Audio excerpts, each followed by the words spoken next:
Praise the Lord प्रभुଙ୍କର स्तुति महिमा ମୁଁ କରୁଛି ପରମେଶ୍ୱର ଆମମାନଙ୍କୁ ପୁନର୍ବାର ଉତ୍ତମ ସ୍ୱାସ୍ଥ୍ୟ ଭୋଗ କରିବା ପାଇଁ ଦେଇଛନ୍ତି ଆଉ ତାଙ୍କର ଉପସ୍ଥିତି ମଧ୍ୟକୁ ଆସିବା ପାଇଁ ଆମମାନଙ୍କୁ ଦେଇଛନ୍ତି। ଆମମାନେ ରେପ୍ଚର ବିଶ୍ୱାସୀ ମାନେ ଅଟୁ। ପିତର ପାଉଲ ଜହନ ଏମାନେ ସମସ୍ତେ ଜଗିଥିଲେ ଯେ ସେମାନଙ୍କ ସମୟରେ ମେଘମାଳାରେ ଯୀଶୁ ଆଗମନ କରିବେ ଆଉ ସେମାନେ ପଳେଇ ଯିବେ। ମାତ୍ର ସେମାନଙ୍କ ସମୟରେ ରେପ୍ଚର ହେଇନାହିଁ, ମାତ୍ର ଆମମାନଙ୍କ ସମୟରେ ରେପ୍ଚର ହେବା ପାଇଁ ଯାଉଛି। ରେପ୍ଚର ବା ଉର୍ଦ୍ଧ୍ୱ ଗମନ ଏଇଟାକୁ ଆମେ ଦେଖିପାରୁଛୁ ଯେ କେତେ ଚିହ୍ନ ଲକ୍ଷଣ ଗୁଡ଼ିକକୁ ପୂର୍ଣ୍ଣ ହେବାର ଲାଗିଛି। କି ପ୍ରକାର ଯୁଦ୍ଧ ଉପରେ ଯୁଦ୍ଧ, ସୁନାମି, ଭୂମିକମ୍ପ, ଅନେକ ବିଷୟ ଗୁଡ଼ିକ ଘଟୁଛି। ଯାହା ବାଇବଲରେ ଲେଖାଯାଇଛି ତାହା ଘଟୁଛି। ବାଇବଲରେ ସଂଖ୍ୟା ବିଷୟରେ ଲେଖା ହେଇଛି। ଆଜି କେବଳ ସଂଖ୍ୟା ହିଁ ଚାଲିଛି, ସଂଖ୍ୟା ହିଁ ଚାଲିଛି। ବାଇବଲରେ ତୃତୀୟ ବିଶ୍ୱଯୁଦ୍ଧ ବିଷୟରେ ଲେଖାଯାଇଛି। ଆଜି ଖାଲି ଯୁଦ୍ଧର ଘଟଣା ଗୁଡ଼ିକ ଆସୁଛି। ଯାହା ବାଇବଲରେ ଲେଖା ହବ ତାହା ହିଁ ହେବ ପ୍ରିୟମାନେ, କାରଣ ବାଇବଲ ସତ୍ୟ ପୁସ୍ତକ ଅଟେ। ଆଉ ବାଇବଲକୁ ଯେଉଁମାନେ ପଢୁଛନ୍ତି ସେମାନେ ଧନ୍ୟ, ସେମାନେ ବ୍ଲେସେଡ। ପ୍ରଭୁଙ୍କର ଗୌରବ ହଉ। ମୁଁ ପ୍ରଭୁଙ୍କୁ ଧନ୍ୟବାଦ ଦଉଛି ଯେ ବାଇବଲ ମୋ ନିଜର ଓଡ଼ିଆ ଭାଷାରେ ଲେଖି ବହୁତ ଅଳ୍ପ ମୂଲ୍ୟରେ ମୋ ହାତରେ ବାଇବଲ ପ୍ରଭୁ ଦେଇଛନ୍ତି, ଯାହାଦ୍ୱାରା କି ଆଜି ଅନେକ ବିଷୟ ଗୁଡ଼ିକ ମୁଁ ଜାଣିପାରୁଛି, ଶିଖିପାରୁଛି। ଆଜି ଅଳ୍ପ ସମୟ ଧରି ଆମମାନେ ଜାଣିବା ଶୈତାନର ଦ୍ୱାର ଗୁଡ଼ିକ। ଶୈତାନ ବିଶ୍ୱାସୀ ମାନଙ୍କ ଜୀବନରେ କେଉଁ କେଉଁ ଦ୍ୱାର ଦେଇକିନା ସେ ପ୍ରବେଶ କରେ ସେଇଟା ଆମେ ଜାଣିବାର ଆବଶ୍ୟକ ରହିଛି। ଆମେ ଶୈତାନର ଦ୍ୱାର ଗୁଡ଼ିକକୁ ଆମେ ବନ୍ଦ କରିବାର ଅଛି। ଏଠି ଆମେ ଯଦି ପଢିବା, ଆମେ ଗୋଟେ ପଦଟା ଯଦି ପଢିବା ଆମେ ଜାଣିପାରିବା। ଜିହିଜିକାଲ ପୁସ୍ତକରେ ଗୋଟେ ପଦ ଲେଖାଯାଉଛି। ଯଦି ଆମେ ଜିହିଜିକାଲ ପୁସ୍ତକକୁ ଫିଟେଇବା, ଏହାର 22 ଅଧ୍ୟାୟର 30 ପଦରେ ଏମିତି ଲେଖାଯାଉଛି। ଯଦି ପଢିବା, ପୁଣି ଆମ୍ଭେ ଯେପରି ଦେଶ ବିନଷ୍ଟ ନ କରୁ ଏଥିପାଇଁ ଯେ ପ୍ରାଚୀର ଦୃଢ କରିପାରିବ ଓ ଫାଟ ସ୍ଥାନରେ ଆମ୍ଭ ସମ୍ମୁଖରେ ଦେଶ ନିମନ୍ତେ ଠିଆ ହବ। ଏଠି ଗୋଟେ ବିଷୟ ଲେଖାଯାଉଛି, ପ୍ରାଚୀରକୁ ଦୃଢ କର। ପ୍ରାଚୀର ମାନେ ହଉଛି ଗୋଟିଏ ବାଉଣ୍ଡ୍ରି ୱାଲ। ସେ ବାଉଣ୍ଡ୍ରି ୱାଲକୁ ଆମେ କଣ କରିବାର ଅଛି? ଦୃଢ କରିବାର ଅଛି। ଅନେକ ସମୟରେ ବାଉଣ୍ଡ୍ରି ୱାଲ ଗୁଡ଼ିକରେ ବିଭିନ୍ନ ପ୍ରକାର ଫାଟ ଗୁଡ଼ିକ ଥାଏ। ଆଉ ସେଇ ଫାଟ ଗୁଡ଼ିକକୁ ଦେଇ ଶୟତାନ, ଦୁଷ୍ଟ ଆତ୍ମା ଆମମାନଙ୍କ ଜୀବନରେ, ଆମମାନଙ୍କର ପରିବାରରେ ପ୍ରବେଶ କରିକିନା ଆସେ। ସେଥିପାଇଁ ଆମେ ଯଦି ଫାଟ ଦେବା, ଆମେ ସୁଯୋଗ ଆମେ ଦେବା, ତାହା ହେଲେ ହିଁ ସେ ଆମ ଭିତରେ ଆସିପାରିବ। ଆଜି ଅନେକ ଆମେ ଦେଖୁଛୁ, ଅନେକ ଖ୍ରୀଷ୍ଟିଆନ ଲୋକମାନଙ୍କୁ ଭୂତ ଲାଗୁଛି। ଏଇଟା ଗୋଟେ ବହୁତ ବିପଦର କଥା, ଯୋଉଟା କି ବିବ୍ଲିକାଲ ନାହିଁ। ଅନେକ ଖ୍ରୀଷ୍ଟିଆନ ଲୋକମାନଙ୍କୁ ଗୁଣିଗାରେଡ଼ି କଲେ ସେମାନଙ୍କୁ ଲାଗିଯାଉଛି। ଆମେ ଏଇସବୁ ବିଷୟ ଗୁଡ଼ିକ ଆମେ ଦେଖୁଛୁ। ଆମେ ଦେଖନ୍ତୁ, ଯେତେବେଳେ ମୁଁ ପରିତ୍ରାଣ ପାଇଲି, କି ଆପଣ ପରିତ୍ରାଣ ପାଇଲେ, ଯେତେବେଳେ ପରିତ୍ରାଣ ମୁଁ ପାଇଲା ପରେ କଣ ହୁଏ?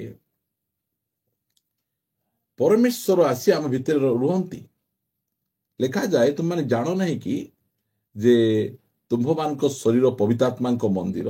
ଏଇ ଭିତରେ ଆସି ପରମେଶ୍ୱର ସେ ରୁହନ୍ତି। ଆଉ ଯେତେବେଳେ ଏ ଭିତରେ ଆସି ପରମେଶ୍ୱର ସେ ରୁହନ୍ତି, ତାହେଲେ ଆମ ଭିତରେ କେମିତି ଦୁଷ୍ଟ ଆତ୍ମା ଆସି ରହିବ? ଏ ଭିତରେ ପବିତ୍ର ଆତ୍ମା ରହିବେ, ଏ ଭିତରେ ଦୁଷ୍ଟ ଆତ୍ମା ରହିବେ କି? ଏଇଟା ଟିକେ ଆପଣ ଚିନ୍ତା କରନ୍ତୁ। ଆମର ଏଇ ଯୋଉ ହୃଦୟ ହଉଛି ଗୋଟେ ଆମେ ହଉଛୁ ଗୋଟେ ଘର। ଆମେ ଏଇଟା ମନେ ରଖନ୍ତୁ, ଆମେ ଗୋଟେ ଘର। ଆଉ ଏଇ ଘରେ ପ୍ରଭୁ ରହିପାରିବେ, ନହେଲେ ଶୈତାନ ରହିପାରିବେ। ଏ ଦୁଇଟା ରହିପାରିବେ। ପ୍ରଭୁ ଆଉ ଶୈତାନ ମିଶିକିନା କେବେ ହେଲେ ମଧ୍ୟ ଆମ ଘର ଭିତରେ ରହିପାରିବେ ନାହିଁ। ଆମ ଘରେ ପରମେଶ୍ୱର ହେଲେ ରହିବେ, ନହେଲେ ଶୈତାନ ହେଲେ ରହିବେ। ଯଦି ଆମେ ପରିତ୍ରାଣ ପାଇଲୁ, ଯୀଶୁଖ୍ରୀଷ୍ଟଙ୍କୁ ଜୀବନ ତ୍ରାଣକର୍ତ୍ତା ଭାବେ ଗ୍ରହଣ କଲୁ, ପ୍ରଭୁ ଆମ ଭିତରେ ରହୁଛନ୍ତି। ପ୍ରଭୁ ଆମ ଭିତରେ ରହିବା ସମୟରେ ଆମକୁ ଶୈତାନ ଆସି କେମିତି ପ୍ରବେଶ କରିଦେବ ଭିତରେ? ଭୂତ କେମିତି ଲାଗିଯିବ? ଗୁଣିଗାରେଡ଼ି ଆମକୁ କାଟିଯିବ। ଆମକୁ ଗୁଣିଗାରେଡ଼ି ଆମକୁ କାଟିବ ନାହିଁ, କାରଣ ପରମେଶ୍ୱର ଆମ ଭିତରେ ରୁହନ୍ତି। ସେ ଆମ ଜୀବନରେ କିଛି ପ୍ରଭାବ ପକାଇ ପାରିବ, ମାତ୍ର ସେ ଆମ ଭିତରେ ଆସିକି ରହିଯାଇ ପାରିବ ନାହିଁ। ସେଥିପାଇଁ ପ୍ରଭୁ ଯୀଶୁଖ୍ରୀଷ୍ଟ ଆମକୁ ସେ ଶିଖେଇଛନ୍ତି। ଯଦି ଆମେ ପଢିବା ଗୋଟେ ପଦ, ସୁନ୍ଦର ପଦଟା, ଯାହାକି ଆମମାନଙ୍କ ମାଥ୍ୟୁ ଲିଖିତ ସୁସମାଚାରରେ ଲେଖାଯାଇଛି। ଏଠି ସେ ଲେଖୁଛନ୍ତି 10 ଅଧ୍ୟାୟର 43 ପଦ, 12 ଅଧ୍ୟାୟର 43 ପଦ। ଆପଣ କମେଣ୍ଟରେ ଲେଖିପାରିବେ। ମାଥ୍ୟୁ ଏହାର 12 ଅଧ୍ୟାୟର 43 ପଦ। ଅଶୁଚି ଆତ୍ମା, ହେଲା, ମନ୍ଦ ଆତ୍ମା ଜଣେ ମନୁଷ୍ୟ ଠାରୁ ବାହାରି ଗଲା ଉତ୍ତାରେ ହେଲା। ଜଣେଙ୍କର ମନୁଷ୍ୟ ଭିତରେ ଅଶୁଚି ଆତ୍ମା ରହେ, ତାକୁ ବାଟ ଦେଲେ ସେ ଆସିକିନା ଗୋଟେ ମନୁଷ୍ୟ ଭିତରେ ସେ ଅଶୁଚି ଆତ୍ମାଟା ରହେ। ଯେତେବେଳେ ସେ ଅଶୁଚି ଆତ୍ମାଟା ଗୋଟେ ମନୁଷ୍ୟ ଭିତର ବାହାରି ଗଲା ଉତ୍ତାରେ ସେ କ'ଣ କରେ? ସେ ଜଳ ଶୂନ୍ୟ ସ୍ଥାନ ସବୁ ଭ୍ରମଣ କରି ବିଶ୍ରାମ ଖୋଜେ।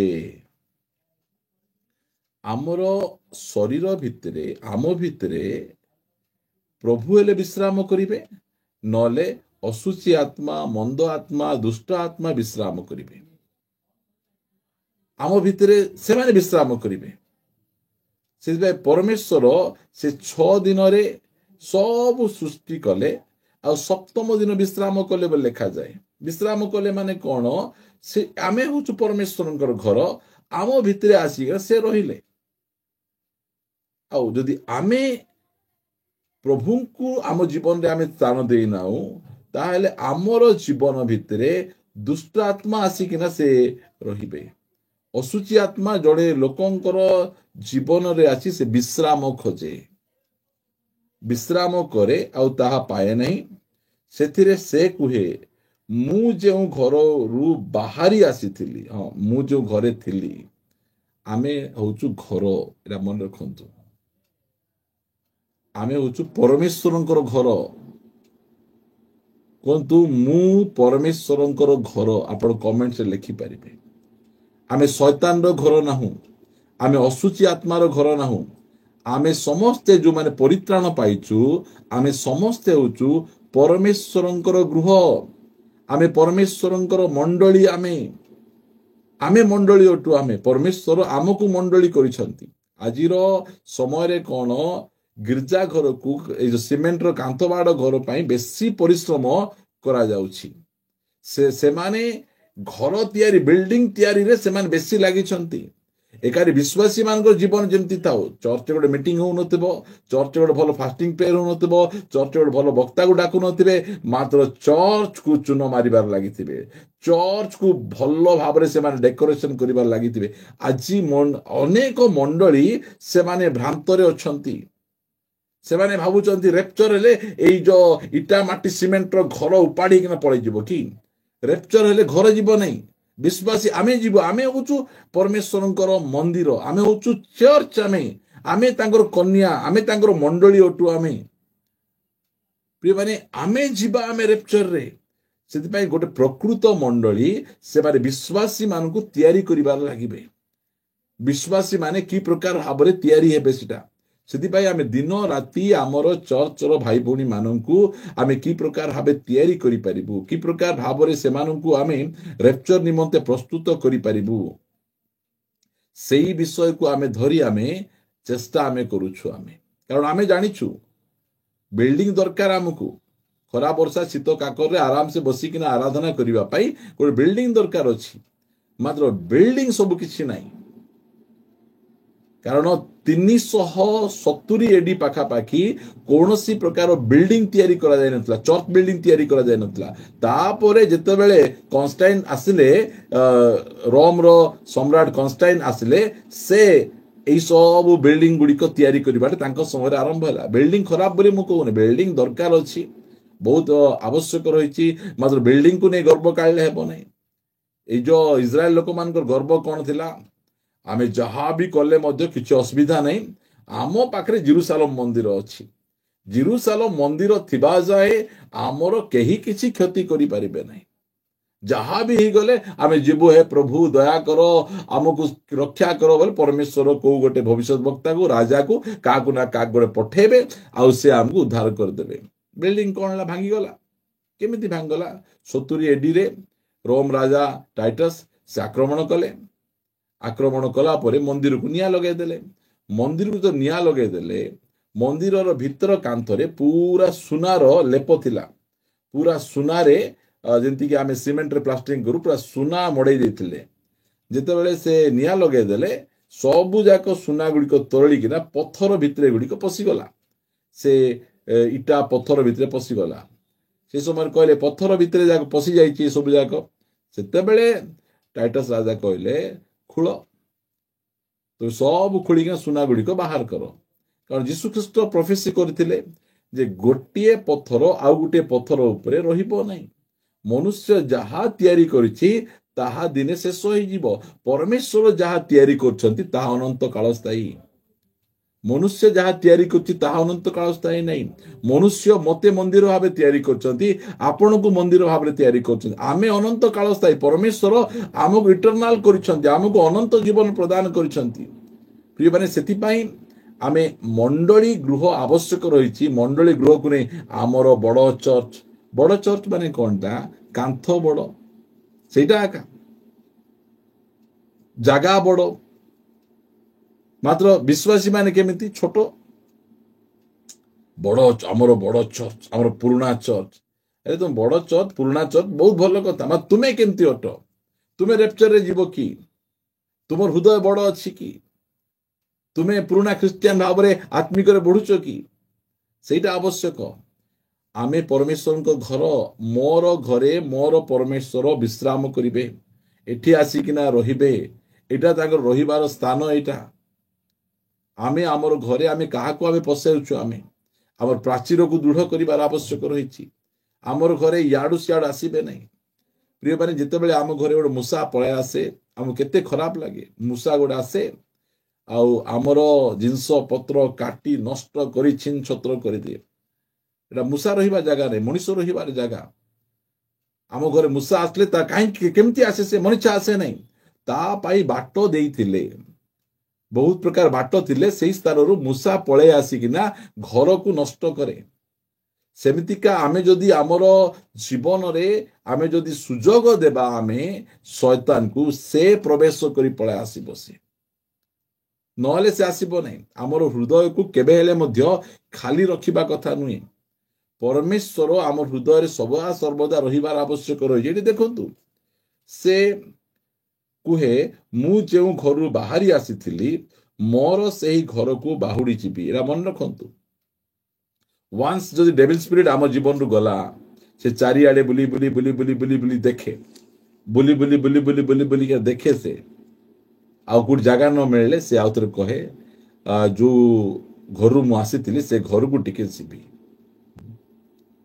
जिते बेले आपण घरे थिबे ताहले कि आसी पचारबे कि आज्ञा आपणकर घर भड़ा देबे देबे कि आज्ञा पचारबे नहीं जिते बेले घर चाबी पड़िथिबो जिते बेले देखला बेले चाबी पड़िथिबो घरे केही रहु नथिबे ताहा लोक पचारबे ए पड़िसा घर भड़ारे मिलिबो लोक माने पचारबे से माने आमर घरे चाबी पड़िथिबो प्रार्थना नथिबो बाइबल ध्यान नथिबो सहभागिता नथिबो उपवास नथिबो ताहले आमर घर चाबी पड़ी जाइछि आमर घर खाली अछि शैतान आसीबो मियाऊ मियाऊ कहबो से मियाऊ कारण बिलेई को तो केबे हेले मध्य ओडिया जणा नहीं कि हिंदी जणा नहीं ताको खाली इंग्लिश आका जणा बिलेई को मियाऊ मियाऊ आका से कहबो से पळे आसीबा को चाहिबो से आमर घरे चाबी झुलु नथिबार अछि आमर घरे लेखा आइतिबार अछि एही घर सदा प्रभुंकर घर परमेश्वरंकर मंडली परमेश्वर रहिबार स्थान एठी आमर परमेश्वर कुणिया नाहंती जे रबार रबार आसीबे पळे जाउथिबे एटा परमेश्वरंकर एड्रेस आमे माने अटु आमे परमेश्वरंकर ठिकाना अटु आमे परमेश्वर आम ठारे रुहंती आम घर भितर रुहंती आम सहित से रुहंती परमेश्वरंकर ठिकाना कोटा आमे होचु परमेश्वर एड्रेस एठी आमर परमेश्वर रहନ୍ତି कोठी मिलबो नै तुम जाओ से आज्ञा सहित परमेश्वर अछंती से भौणी को सहित परमेश्वर अछंती से मां को सहित परमेश्वर अछंती ताको पाकु जानतु आमर सेही प्रकार एड्रेस आमर रहिबार आवश्यक रहिछि प्रिय माने आमे प्रभुंकर लोक माने आमे परमेश्वरंकर ठिकाना आमे अटु आमे तो चिट्ठी अटु ता सहित मध्य आमे ठिकाना आमे अटु आमे परमेश्वरंकर गौरव हो परमेश्वर महिमा और स्तुति वंदना है प्रिय माने सेटिपाई आमर घरे चाबी झुलिबार नहीं आमर घर बंद रहिबार नहीं आम घरे चलीथिबो प्रभुंकर गौरव चलीथिबो प्रभुंकर महिमा चलीथिबो परमेश्वर स्तुति वंदना चलीथिबो प्रिय माने आमे छुट्टी रे नथिबो आमे प्रार्थना जीवा को छुट्टी प्रार्थना करिबा पाई छुट्टी सहभागितार छुट्टी ଖାଇବା ଛୁଟି ନଥିବ, ସବୁବେଳେ ମସ୍ତି ଖାଇବୁ, ମୋବାଇଲ ଦେଖିବାର ଛୁଟି ନଥିବ, ମସ୍ତି ମୋବାଇଲ ଆମେ ଦେଖିବୁ, ବଚସା କରିବାର ଛୁଟି ନଥିବ, ସେଇଟା ବି ବଢିଆରେ ଚାଲିଥିବ। ମାତ୍ର ଆମର ଘରେ ଚାବି ଝୁଲିଥିବ, ଲେଖାଗଲା ସେ ଘରକୁ ବାହୁଡ଼ି ଯିବ, ପୁଣି ସେ ଆସି ତାହା ଶୂନ୍ୟ। ଶୂନ୍ୟ ମାନେ ପରମେଶ୍ୱର ନାହାନ୍ତି, ପ୍ରାର୍ଥନା ନାହିଁ, ସହଭାଗିତା ନାହିଁ, ଖାଲି ପଡ଼ିଛି। ସେଇ ପ୍ରକାର ଜୀବନ ଗୁଡ଼ିକରେ ଶୈତାନର ଆକ୍ରମଣ ରହିବ। ସେ ଆସିବ, ଭିଜିଟ କରିବ, ଦେଖିବ ଆଗରେ ତ କେମିତି ଥିଲା ଇଏ, ଏବେ ଟିକେ ଯାଇ ଦେଖିବି, ଦେଖିଲା ବେଳେ ତାହା ଶୂନ୍ୟ, ମାର୍ଜିତ ଆଉ ସୁଶୋଭିତ। କାହା ପାଇଁ? ତା ପାଇଁ ଯାହାର ଜୀବନରେ ପ୍ରାର୍ଥନା ନାହିଁ, ବାଇବଲ ଧ୍ୟାନ ନାହିଁ, ପବିତ୍ରତା ନାହିଁ, ସହଭାଗିତା ନାହିଁ, ଶୟତାନର ପାଇଁ ସେ ନିଜର ହୃଦୟକୁ, ଘରକୁ ସେ ସମ୍ପୂର୍ଣ୍ଣ ଭାବରେ ପ୍ରସ୍ତୁତ କରି ରଖିଛି, ସୁଶୋଭିତ କରିକି ରଖିଛି। ସେତେବେଳେ ସେ କହିବ, ସେତେବେଳେ ମୁଁ ଏକଲା ଆସିଥିଲି, ମୁଁ ଯେତେବେଳେ ଏକଲା ଆସିଥିଲି ସେତେବେଳେ ମତେ ଲାତ ମାରି ଘଉଡ଼ି ଦେଲେ, ଏବେ ମୁଁ ଆଉ ଏକଲା ଆସିବି ନାହିଁ, ଏବେ ମୁଁ ମୋର ଟିମକୁ ଧରିକିନା ଆସିବି। ଶୈତାନର ଟିମ୍ ବି ଅଛି, ତାର ଶୈତାନର ଦଳ ବି ଅଛି, ଦୁଷ୍ଟ ଆତ୍ମା ମାନଙ୍କର କ୍ୟାଟେଗୋରୀ ଗୋଟେ ଅଛି, ଗୋଟେ ଟିକେ କମ୍ ଦୁଷ୍ଟ ଆତ୍ମା, ତାଠୁ ଟିକେ ଆହୁରି ବଡ ଦୁଷ୍ଟ ଆତ୍ମା, ଆହୁରି ଟିକେ ବଡ ଦୁଷ୍ଟ ଆତ୍ମା, ଏଇ ପ୍ରକାର ଶକ୍ତିଶାଳୀ ଦୁଷ୍ଟ ଆତ୍ମା, ମନ୍ଦ ଆତ୍ମା ଗୁଡ଼ିକ ରହିଅଛନ୍ତି। ଏଇଟା ବୁଝନ୍ତୁ। କେତେଟା ଦୁଷ୍ଟ ଆତ୍ମା ମାନଙ୍କୁ ଯୀଶୁଙ୍କ ନାମରେ ଯା ବୋଲି ସେ ପଳେଇ ଯିବେ, ଆହୁରି କେତେ ଦୁଷ୍ଟ ଆତ୍ମା ଗୁଡ଼ିକ ସହିତ ଆମକୁ ଯୁଦ୍ଧ କରିବାକୁ ପଡିବ, କାରଣ ସେମାନେ ସେଇ ପ୍ରକାର ଷ୍ଟ୍ରଙ୍ଗ ପାୱାରଫୁଲ ହେଇକିନା ଥିବେ।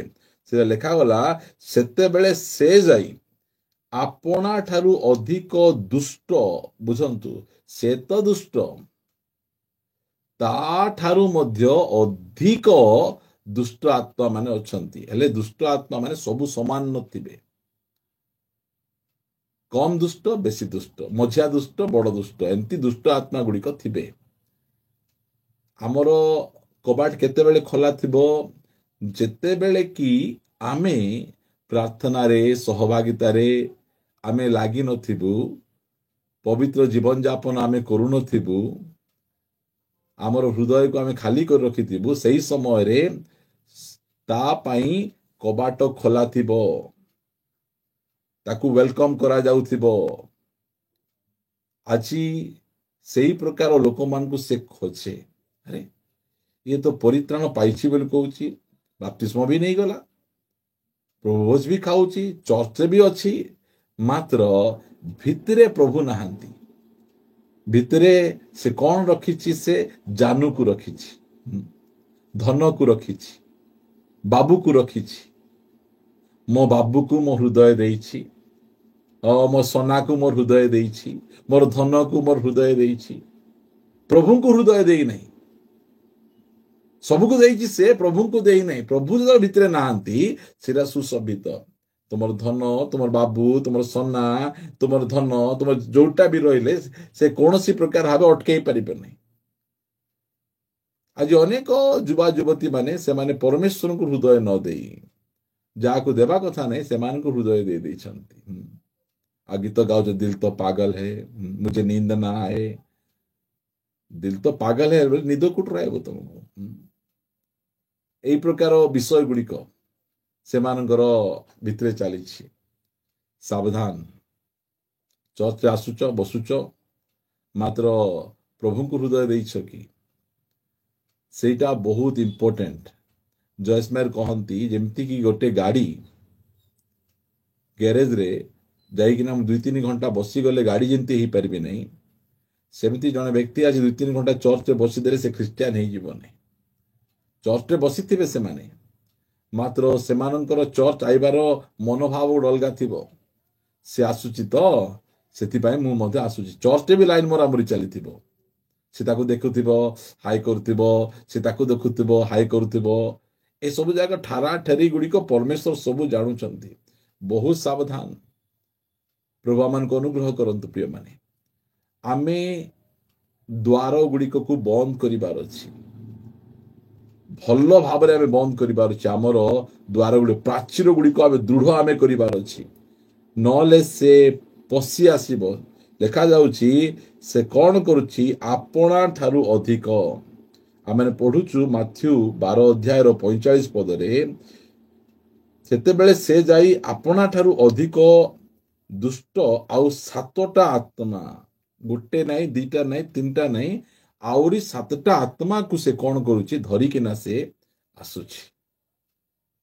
ଆଗରେ ଏକଲା ଥିଲା ବେଳେ ତ ଯୋଉ ପ୍ରକାର ଜୀବନ ଶୈଳୀ ଥିଲା, ଆହୁରି 7ଟା ଆହୁରି ଖରାପ ଆତ୍ମା, ସେ ଜଣେ 1 ଆହୁରି 7 ମିଶିଲେ 8ଟା ଆତ୍ମା। 8ଟା ଦୁଷ୍ଟ ଆତ୍ମା ଜଣଙ୍କ ଭିତରେ ପଳେଇ ଆସିଲା ପରେ କ'ଣ ହବ ଭାବି ଦେଖନ୍ତୁ।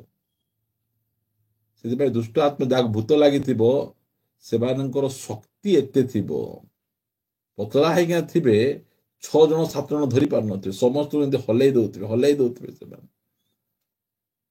କାହିଁକି? ଶକ୍ତି, ତାର ଶକ୍ତି ନଥିବ, ତାର ଶକ୍ତି। ତା ପଛେ ଯାହାକୁ ଭୂତ ଲାଗିଥିବ, ଗୁଣିଗାଡ଼ି କରାହେଇଥିବ, ତାର ଭୂତ ଗୁଣିଗାଡ଼ି ପଳେଇଲା ପରେ ହାତ ଗୋଡ଼ ଏତେ ଜୋରେ ବଥେଇବ, ଏତେ ଜୋରେ ହାତ ଗୋଡ଼ ଗୁଡ଼ିକ ବଥେଇବ, ସେମାନେ ଜାଣିପାରିବେ, ହାଲିଆ ପୁରା ହେଇଯିବେ, ଧଇଁସଇଁ ହେଇଯିବେ। ସେଥିପାଇଁ ସେମାନଙ୍କୁ କିଛି ଖାଇବା ପିଇବାକୁ ଦେବାର ଆବଶ୍ୟକ ରହିଛି। ସେ ସମୟରେ ସେତେବେଳେ ସେ ଯାଇ ଆପଣା ଠାରୁ ଅଧିକ ଦୁଷ୍ଟ ଆଉ 7ଟା ଆତ୍ମା ସାଙ୍ଗରେ ଘେନି ଆସେ। ପୁଣି ସେମାନେ ପ୍ରବେଶ କରି କ'ଣ କରନ୍ତି? ପ୍ରବେଶ କରନ୍ତି। କାହିଁକି? କବାଟ ଝରକା ସବୁ ଖୋଲା, କବାଟ ଝରକା ସବୁ ଖୋଲା। ସେଥିପାଇଁ ସେମାନେ କିଏ କବାଟ ଆଡ଼େ ଆସୁଛି, କିଏ ଝରକା ଆଡ଼େ ଆସୁଛି, ଭିତରେ ପଶିଗଲେ, ଭିତରେ ପଶିଯିବେ ସେମାନେ। ଏମାନେ ଆସିକି ଭିତରେ ପଶିଗଲେ, ପ୍ରବେଶ କରି ସେଠାରେ ବାସ କରନ୍ତି, ରହିଯାଆନ୍ତି। ସେଥିପାଇଁ ଆପଣମାନେ ଦେଖିବେ କେତେ ଖ୍ରୀଷ୍ଟିଆନ ମାନେ ଅଛନ୍ତି, ପ୍ରଭୁଙ୍କୁ ନ ପାଇବା ପୂର୍ବରୁ ସେମାନେ ଯେତିକି ପାପ କରୁଥିଲେ, ଯେତିକି ଦୁଷ୍ଟ ଥିଲେ, ପ୍ରଭୁଙ୍କୁ ପାଖରେ ଆସିଲା ପରେ, ଖ୍ରୀଷ୍ଟିଆନ ହେଇଗଲା ପରେ ତାଠୁ ଅଧିକ ଦୁଷ୍ଟ ହେଇଯାଉଛନ୍ତି। ଯୋଉ ପାପ ଗୁଡ଼ିକ ସେମାନେ ଚର୍ଚ୍ଚକୁ ନ ଆସିବା ପୂର୍ବରୁ ସେମାନେ କରୁନଥିଲେ, ତାଠୁ ଖରାପ ପାପ ଗୁଡ଼ିକ ସେମାନେ ଚର୍ଚ୍ଚ ଆଇଲା ପରେ କରିବେ। କାହିଁକି କରିବେ? କାରଣ ସେମାନେ ଯୀଶୁଙ୍କୁ ହୃଦୟ ଦେଇନାହାନ୍ତି, ପ୍ରଭୁଙ୍କୁ ନିଜ ଜୀବନର ତ୍ରାଣକର୍ତ୍ତା ଭାବେ ଗ୍ରହଣ କରିନାହାନ୍ତି, ନିଜକୁ ପରମେଶ୍ୱରଙ୍କ ମନ୍ଦିର କରିନାହାନ୍ତି। ସେଥିପାଇଁ ସେମାନେ ଯୋଉ ଟିକେ ମଦ ପିଉଥିବେ ଆଗରେ, ଏବେ ଟିକେ ଅଧିକ ମଦୁଆ ହେଇଯିବେ, ଡ୍ରଗ୍ସ ନେବାଟା ଆରମ୍ଭ କରିବାକୁ ନେବେ, ଏତେ ଗନ୍ଧିଆ ଜିନିଷ ଗୁଡ଼ିକ ଖାଇବାଟା ସେମାନେ ଷ୍ଟାର୍ଟ କରିବେ, ଏଡଲ୍ଟ୍ରିରେ ପଡ଼ିଯିବେ, ବହୁତ ପ୍ରକାର ଏଡିକ୍ସନରେ ରହିଯିବେ। କାରଣ ଆମେ ଆଶ୍ଚର୍ଯ୍ୟ ହେଇଯିବାରେ, ଇଏ ତ ଆଗରେ ଏମିତି ନଥିଲା, ଇଏ ଏବେ ଏମିତି କେମିତି ହେଇଗଲା? ଆମେ ଭାବୁଛେ ପ୍ରାର୍ଥନା ଗଲାକୁ ସେମିତି ହେଇଗଲା। ନାଇଁ, ପ୍ରାର୍ଥନା ଗଲାକୁ ସେମିତି ହେଇନାହିଁ। ପ୍ରାର୍ଥନା କଲେ ସେ ସେମିତି କେବେ ହେବେ ନାହିଁ, ପରମେଶ୍ୱରଙ୍କୁ ହୃଦୟ ଦେଇନାହିଁ। ଆଉ ଆଜି ଅନେକ ସେଇ ପ୍ରକାର ହେଇଯାଇଛନ୍ତି ପ୍ରିୟମାନେ। ସେଥିପାଇଁ ଆପଣମାନଙ୍କୁ କହୁଛି, ଦ୍ୱାର ଗୁଡ଼ିକକୁ ଶୈତାନ ଆସିବାର ଦ୍ୱାର। ଯେତେବେଳେ ଆମେ ଆମ ଜୀବନରେ ଶୂନ୍ୟସ୍ଥାନ ରଖିବା, ପରିମାର୍ଜିତ ରଖିବା, ସୁଶୋଭିତ ରଖିବା ଶୈତାନ ପାଇଁ, ସେ ଭିତରେ ପ୍ରବେଶ କରି ଆସିବ। ଖାଲି ରଖନ୍ତୁ ନାହିଁ। ପରମେଶ୍ୱର ଆମର ଜୀବନରେ ପରମାନେଣ୍ଟ ରହିଯିବାର ଅଛି। ଆପଣଙ୍କର କିଛି ଅସୁବିଧା ହେଲା, ସାଙ୍ଗେ ସାଙ୍ଗେ କ୍ଷମା ମାଗନ୍ତୁ, ସରି କୁହନ୍ତୁ, ମାନି ଯାଆନ୍ତୁ, ନିଜର ଭୁଲକୁ ମାନି ଯାଆନ୍ତୁ। ସେଇଟା ଆମମାନଙ୍କ ପାଇଁ ଭଲ। ଯଦି ଆମେ ସେମିତି ନ କରିବା, ତାହେଲେ ଲେଖାଯାଉଛି, ଏହି ଲୋକର ପ୍ରଥମ ଦଶା ଅପେକ୍ଷା ଶେଷ ଦଶା ଅଧିକ ମନ୍ଦ ହେଇଯିବ, ମନ୍ଦ ହେଇଯିବ। ପରମେଶ୍ୱର ଆମମାନଙ୍କୁ ପରିତ୍ରାଣ ଦେଇଛନ୍ତି, ତାଙ୍କ ରକ୍ତ ଦ୍ୱାରା ଆମମାନଙ୍କୁ ସୁରକ୍ଷା ପ୍ରଦାନ ଆମକୁ କରିଛନ୍ତି। ଆମେ ତାଙ୍କର ରକ୍ତ ଦ୍ୱାରା ଆମେ ସୁରକ୍ଷିତ ରହିବାର ଅଛି। ଯଦି ଆମେ ସେମିତି ରହିବା, ତାହେଲେ ଆମ ଭିତରେ କୌଣସି ଶତ୍ରୁ ଶୈତାନ ପ୍ରବେଶ କରିପାରିବ ନାହିଁ। ପ୍ରଭୁ ଆମମାନଙ୍କୁ ଦୟା କରନ୍ତୁ। କେତେବେଳେ ଆମମାନଙ୍କ ଜୀବନରେ ଶୈତାନ ପ୍ରବେଶ କରୁଛି, କେମିତି ପ୍ରବେଶ କରୁଛି, ଆମେ ଏଇସବୁ ବିଷୟ ଗୁଡ଼ିକ ଆମେ ଦେଖୁଛୁ। ଆମେ ଯଦି ଗୋଟେ ପଦ ଆମେ ପଢିବା, ଆପଣମାନେ ମୋ ସହିତ ସାମୁଏଲ ପୁସ୍ତକ ଫିଟେଇବେ। ସାମୁଏଲ ପୁସ୍ତକ ଏହାର 18 ଅଧ୍ୟାୟ, ପ୍ରଥମ ସାମୁଏଲ 18 ଅଧ୍ୟାୟ ଏହାର 9 ପଦ ଲେଖାଗଲା।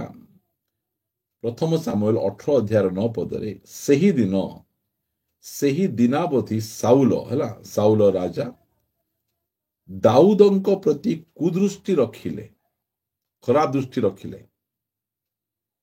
से सक्सेस हो जाउची, से बड़ लोक हो जाउची, लोक माने तार बेसी प्रशंसा करूछंती, तार यूट्यूब रे बेसी लोक ताकू वॉच करूछंती, तार सब्सक्राइबर बेसी गलाडी, ताको मंडली रे अधिक लोक आसुचंती, तांकर मंडली रो ना धीरे धीरे बढ़लानी, तांकर जॉब रे से उन्नति पाइलानी। एई प्रकार लोक माने अछंती, लोकंकर सक्सेस देखले से माने रही परिबे नहीं। भितरे गोटे मर्च बाण परी, झिरझिरा बाण परी sir sir sir sir sir sir sir sir हेबाकू से स्टार्ट हो जिवो। कारण आपणक जीवन में जदि ईर्षा अच्छी, आपण केमती जानिबे अन्यर उन्नति रे आपण केबे हेले खुशी हो पारिबे नहीं। अन्य जने जदि मनेकर गाड़ी गोटे किनिदेला, ताहले आपणको केमती गोटे कष्ट लागबार लागि जिवो, खुशी लागबो नहीं केबे हेले।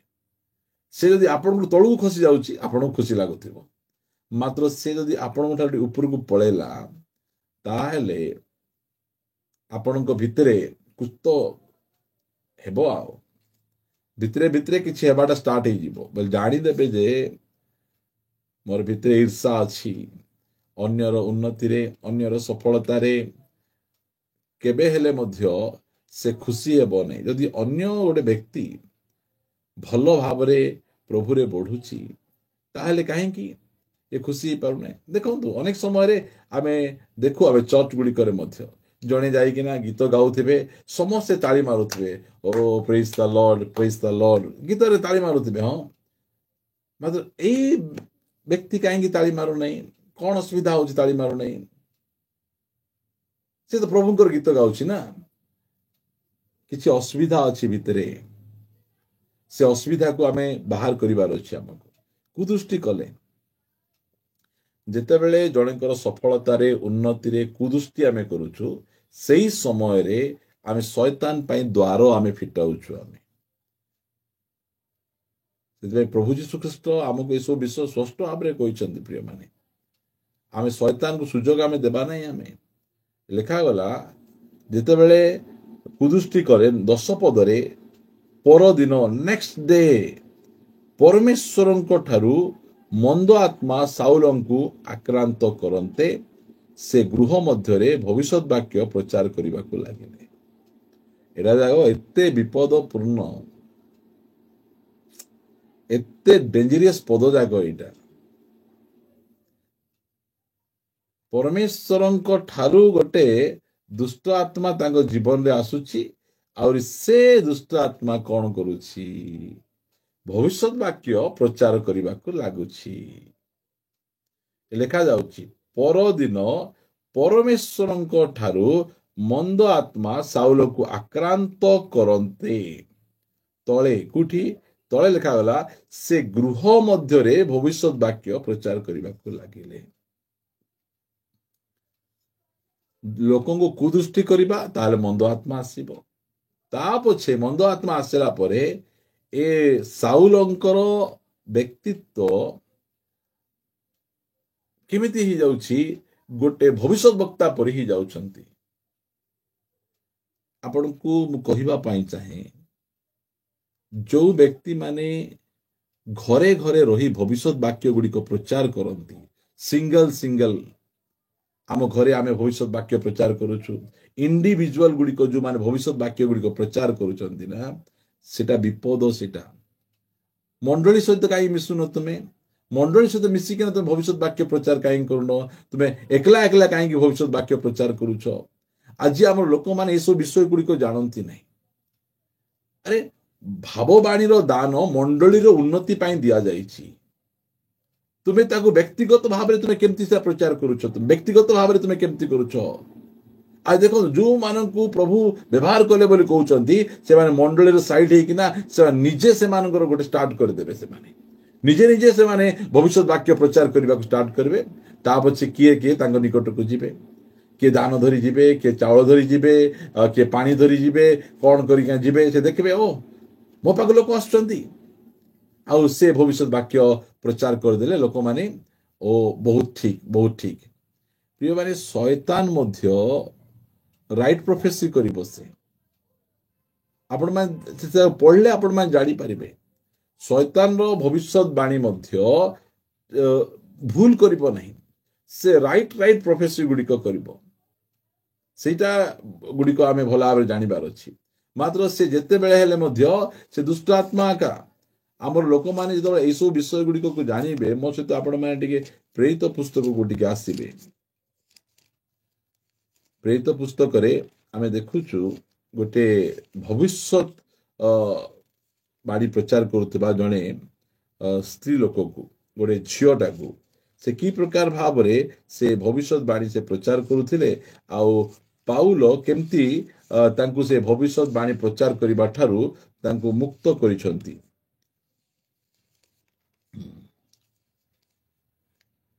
ଯଦି ପଢିବା ଆମେ 16 ଅଧ୍ୟାୟ 16 ପଦରେ, ଦିନେ ଆମେ ମାନେ ପ୍ରାର୍ଥନା ସ୍ଥାନକୁ ଯାଉ ଯାଉ ଦୈବଜ୍ଞ ଆତ୍ମାବିଷ୍ଟ ଜଣେ ଦାସୀ ଆମ୍ଭମାନଙ୍କୁ ଭେଟିଲା। ତାର ଭାଗ୍ୟ ଗଣନା ଦ୍ୱାରା ତାର କର୍ତ୍ତା ମାନଙ୍କର ବହୁତ ଲାଭ ହଉଥିଲା। ଦେଖନ୍ତୁ, ଲାଭର ଭବିଷ୍ୟତ ବାଣୀ ତାର ଭାଗ୍ୟ ଗଣନା ଦ୍ୱାରା ସେ ଲୋକମାନଙ୍କର ଭାଗ୍ୟ ଗଣନା କରୁଥିଲା। ଆଜି ଏଇ ଜାଗାରେ ପଇସା ଲଗେଇଲେ ତୁମେ ଧନୀ ହେବ, ଆଜି ଏଇ ଲଟରୀ ଟିକଟ କିଣିଲେ ତୁମର ଫାଇଦା ହେବ, ଆଜି IPL ର ଏଇ ମ୍ୟାଚରେ ପଇସା ପକେଇବ, ଏଇ ମ୍ୟାଚଟା ଜିତିବ ଏଇ ଟିମଟା। ଏଇ ପ୍ରକାର ମଧ୍ୟ ଭବିଷ୍ୟତ ବାଣୀ ଗୁଡ଼ିକ ରହିଛି। ଆଉ ଏଇ ପ୍ରକାର ଭବିଷ୍ୟତ ବାଣୀ ଗୁଡ଼ିକ ମଧ୍ୟ ପ୍ରଚାର କରାଯାଉଛି, ଆଉ ଲୋକମାନେ ସେ ସବୁ ଭବିଷ୍ୟତ ବାଣୀ ଗୁଡ଼ିକକୁ ମଧ୍ୟ ସେମାନେ ମାନୁଛନ୍ତି। ଲାଭ ତ ଲାଭ, ଆଉ କେବଳ ଶାରୀରିକ ବେନିଫିଟ, କୌଣସି ପ୍ରକାର ଆତ୍ମିକ ବେନିଫିଟ ନାହିଁ। କେବଳ ଶାରୀରିକ ଆଶୀର୍ବାଦ ଗୁଡ଼ିକକୁ କେମିତି ଟିକେ ଧନ କମେଇ ପାରିବୁ, କେମିତି ଟିକେ ଫେମସ ହେଇପାରିବୁ, ଏଇ ସବୁ ବିଷୟ ଗୁଡ଼ିକ ଏଇଟା ସେ କରୁଛି। ତାର କାମ କ'ଣ ହେଲା, ସେ ଲୋକମାନଙ୍କର ଭବିଷ୍ୟତ ଗଣନା ଦ୍ୱାରା ତାର କର୍ତ୍ତା ମାନଙ୍କର ବହୁତ ଲାଭ ହଉଥିଲା। ଲୋକମାନେ ପଇସା ଦଉଥିଲେ, ଆଜ୍ଞା 500 ଟଙ୍କା ରଖନ୍ତୁ, ଆଜି ମୁଁ ଯୋଉ ଜାଗାକୁ ମୁଁ ଯାଉଛି ସେ ଜାଗାରେ ମୋର କ'ଣ ହେବ, କେମିତି ହେବ ସେଠି ଜଣାଇ ଦିଅନ୍ତୁ। ସେ କହ ଠିକ ଅଛି, ଆପଣ ଯାଆନ୍ତୁ, ଆଉ ସେଠିକୁ ଯିବେ ନାହିଁ, ସେଠିକୁ ଯିବେ, ସେଠି ଗଲେ ଆପଣ ଠିକ ହେଇଯିବ। ଇଏ ସେ ତାର ଭାଗ୍ୟ ଗଣନା ଦ୍ୱାରା ସେ କହୁଛି, ସେ ଠିକ ହେଇଯାଉଛି। ଲୋକ ପଇସା ଉପରେ ପଇସା, ପଇସା ଉପରେ ପଇସା ଦଉଛନ୍ତି। ଇଣ୍ଡିଭିଜୁଆଲ ଯାକ ଏଇଟା ଯାକ ବହୁତ ଡେଞ୍ଜରିୟସ୍ ଏଟା। ତା ପଛେ ସେ ପାଉଲ ଓ ଆମ୍ଭମାନଙ୍କର ପଛେ ପଛେ ଆସି ଚିତ୍କାର କରି କହିବାକୁ ଲାଗିଲା, ଏହି ବ୍ୟକ୍ତି ମାନେ ପରାପର ଈଶ୍ୱରଙ୍କ ଦାସ, ସେମାନେ ତୁମମାନଙ୍କୁ ପରିତ୍ରାଣ ପଥ ଜଣାଉଛନ୍ତି। ଦେଖନ୍ତୁ, ଏମାନେ ସତ୍ୟ ପରମେଶ୍ୱରଙ୍କ ସେବକ, ଏମାନେ ପରିତ୍ରାଣ ମାର୍ଗ ବିଷୟରେ ତୁମମାନଙ୍କୁ ଶିକ୍ଷା ଦଉଛନ୍ତି। ମିଛ କଥା କହୁଛି କି ସତ କଥା କହୁଛି? ମାତ୍ର ଆତ୍ମା କୋଉଟା ଅଛି? ପାଉଲ ସେ ଆତ୍ମାକୁ ଚିହ୍ନିଲେ। ଇଏ ସତ କଥା କହୁଛି ସିନା, ମାତ୍ର ଆର ପାଖରେ ଅଲଗା ଆତ୍ମା ଅଛି। ଲୋକମାନଙ୍କୁ କହୁଛି ଏମାନେ ପରିତ୍ରାଣ ମାର୍ଗ ଦେଖାନ୍ତି, ସତ୍ୟ ସେବକ ମାନେ, ମାତ୍ର ଇଏ ନିଜେ ଚାଲୁନାହିଁ, ଇଏ ନିଜେ ସେ ମାର୍ଗରେ ଯାଉନାହିଁ, ଲୋକମାନଙ୍କୁ ସେ ସୁବିଧା କହୁଛି।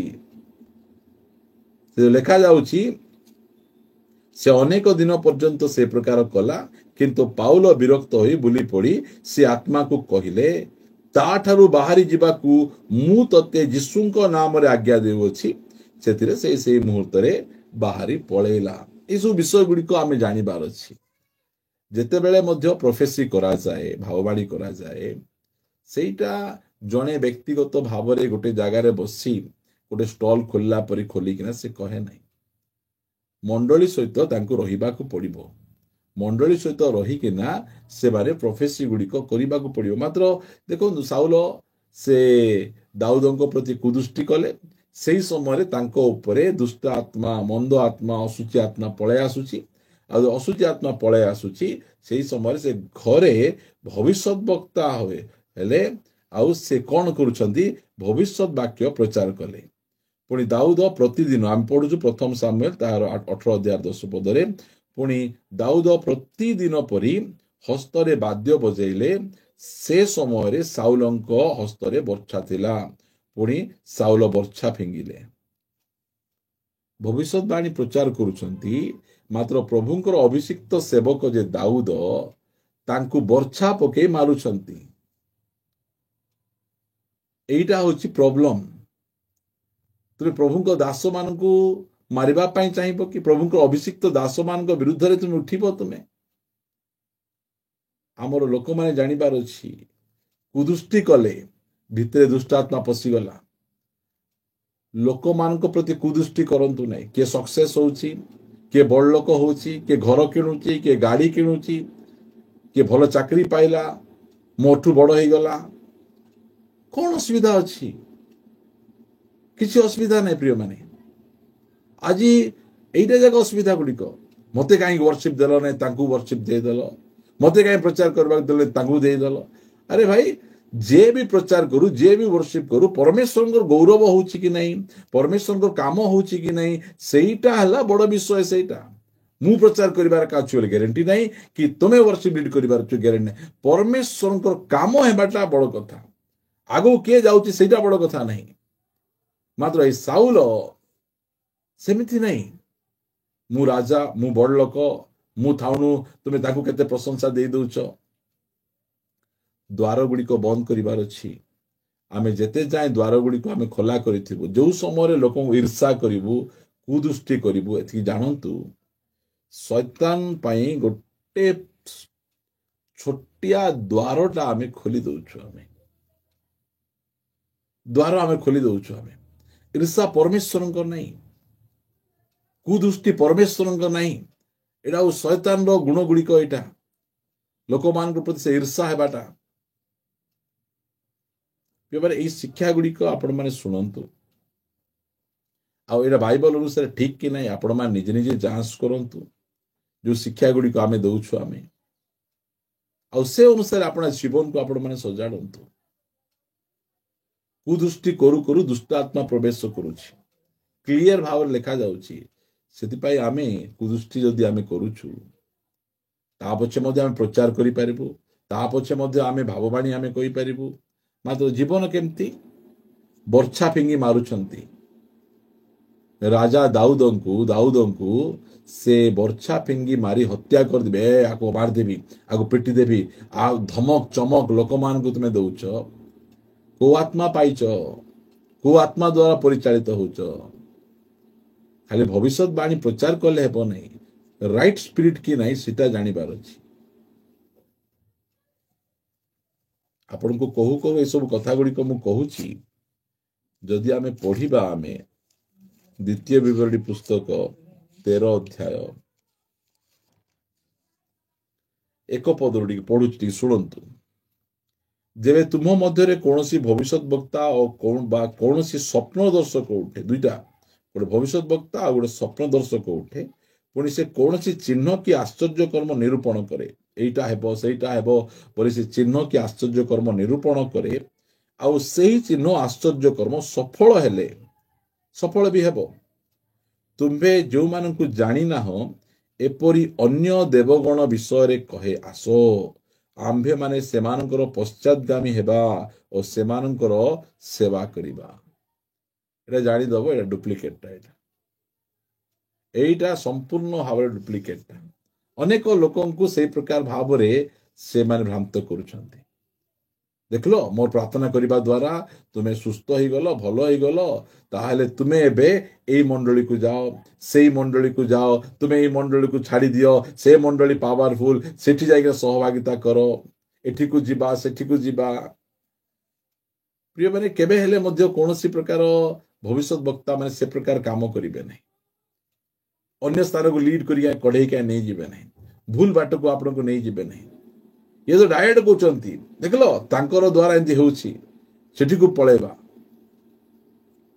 ଆଜି ଅନେକ ଜଣ ଅଛନ୍ତି, ସେ ପ୍ରଭୁଙ୍କର ଦାସ ପ୍ରାର୍ଥନା କରିବାରୁ ଆଶ୍ଚର୍ଯ୍ୟ କର୍ମ ହେଲା।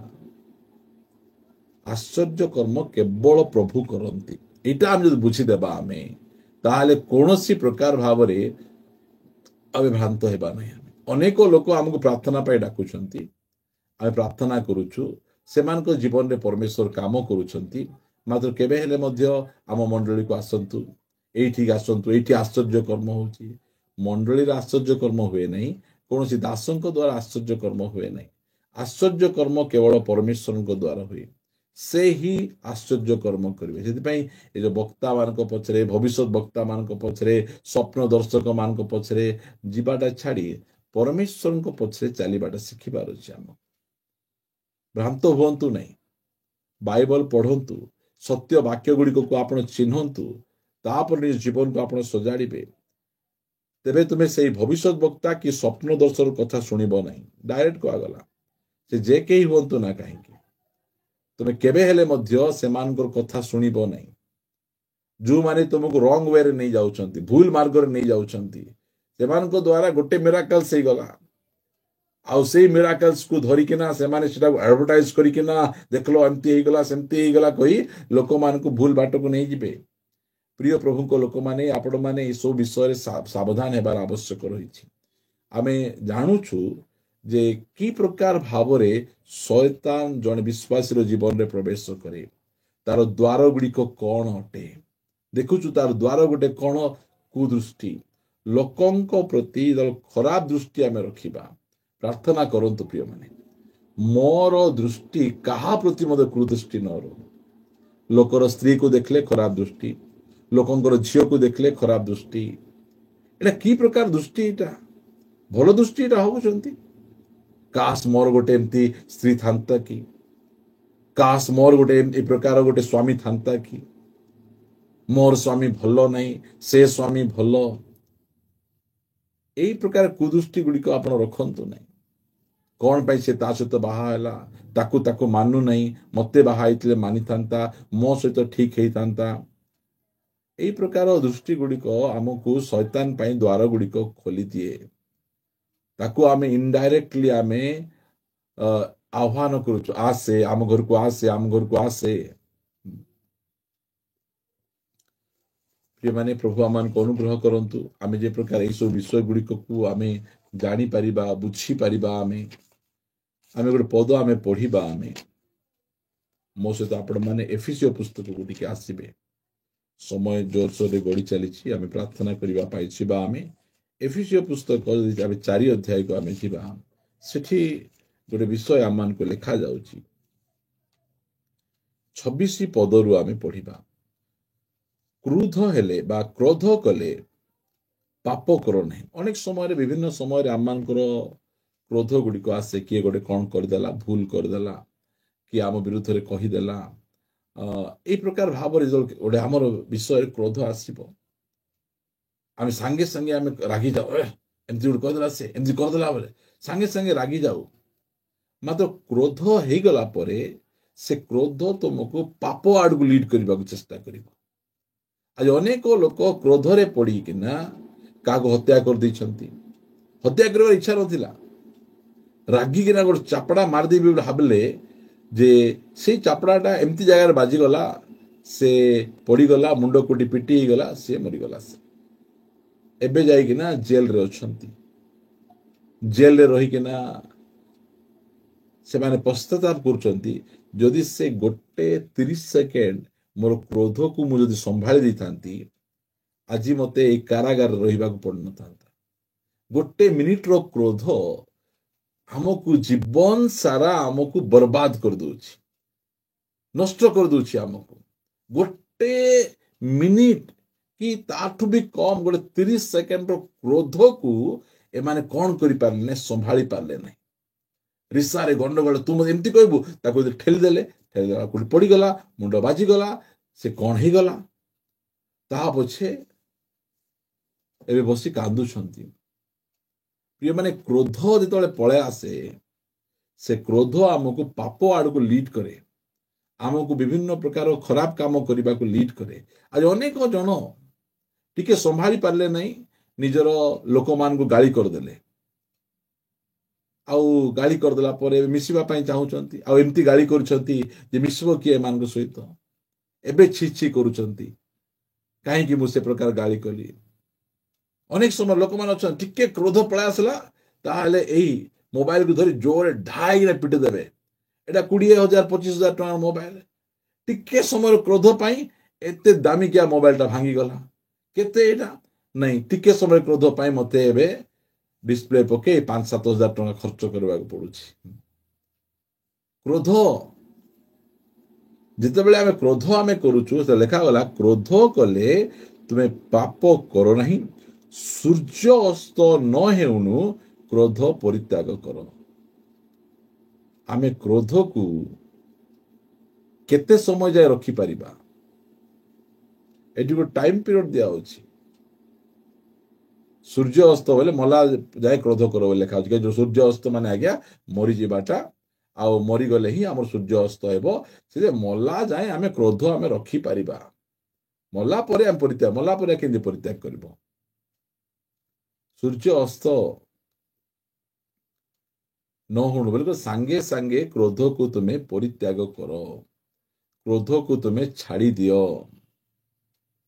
ଆଜି କେତେ ଜଣ ଅଛନ୍ତି ନାକ ଟିପରେ ରିସା, ସେମାନଙ୍କୁ ସବୁବେଳେ ଏଇଠି କ୍ରୋଧକୁ ଧରିକିନା ବୁଲୁଥିବେ।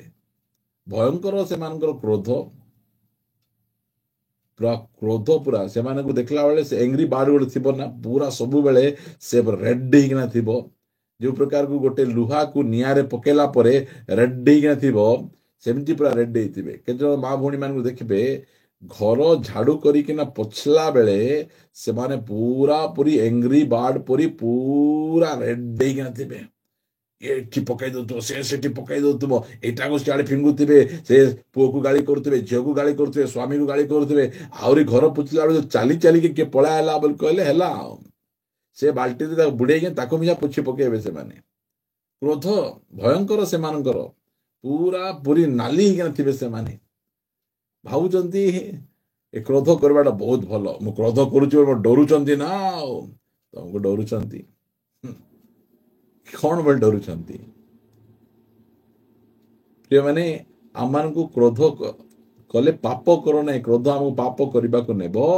ଆଉ କ୍ରୋଧ ସାଙ୍ଗେ ସାଙ୍ଗେ ପରିତ୍ୟାଗ କରିଦିଏ। କେତେ ସ୍ୱାମୀ ସ୍ତ୍ରୀ ଅଛନ୍ତି ପରିତ୍ୟାଗ କରିବେ ନାହିଁ।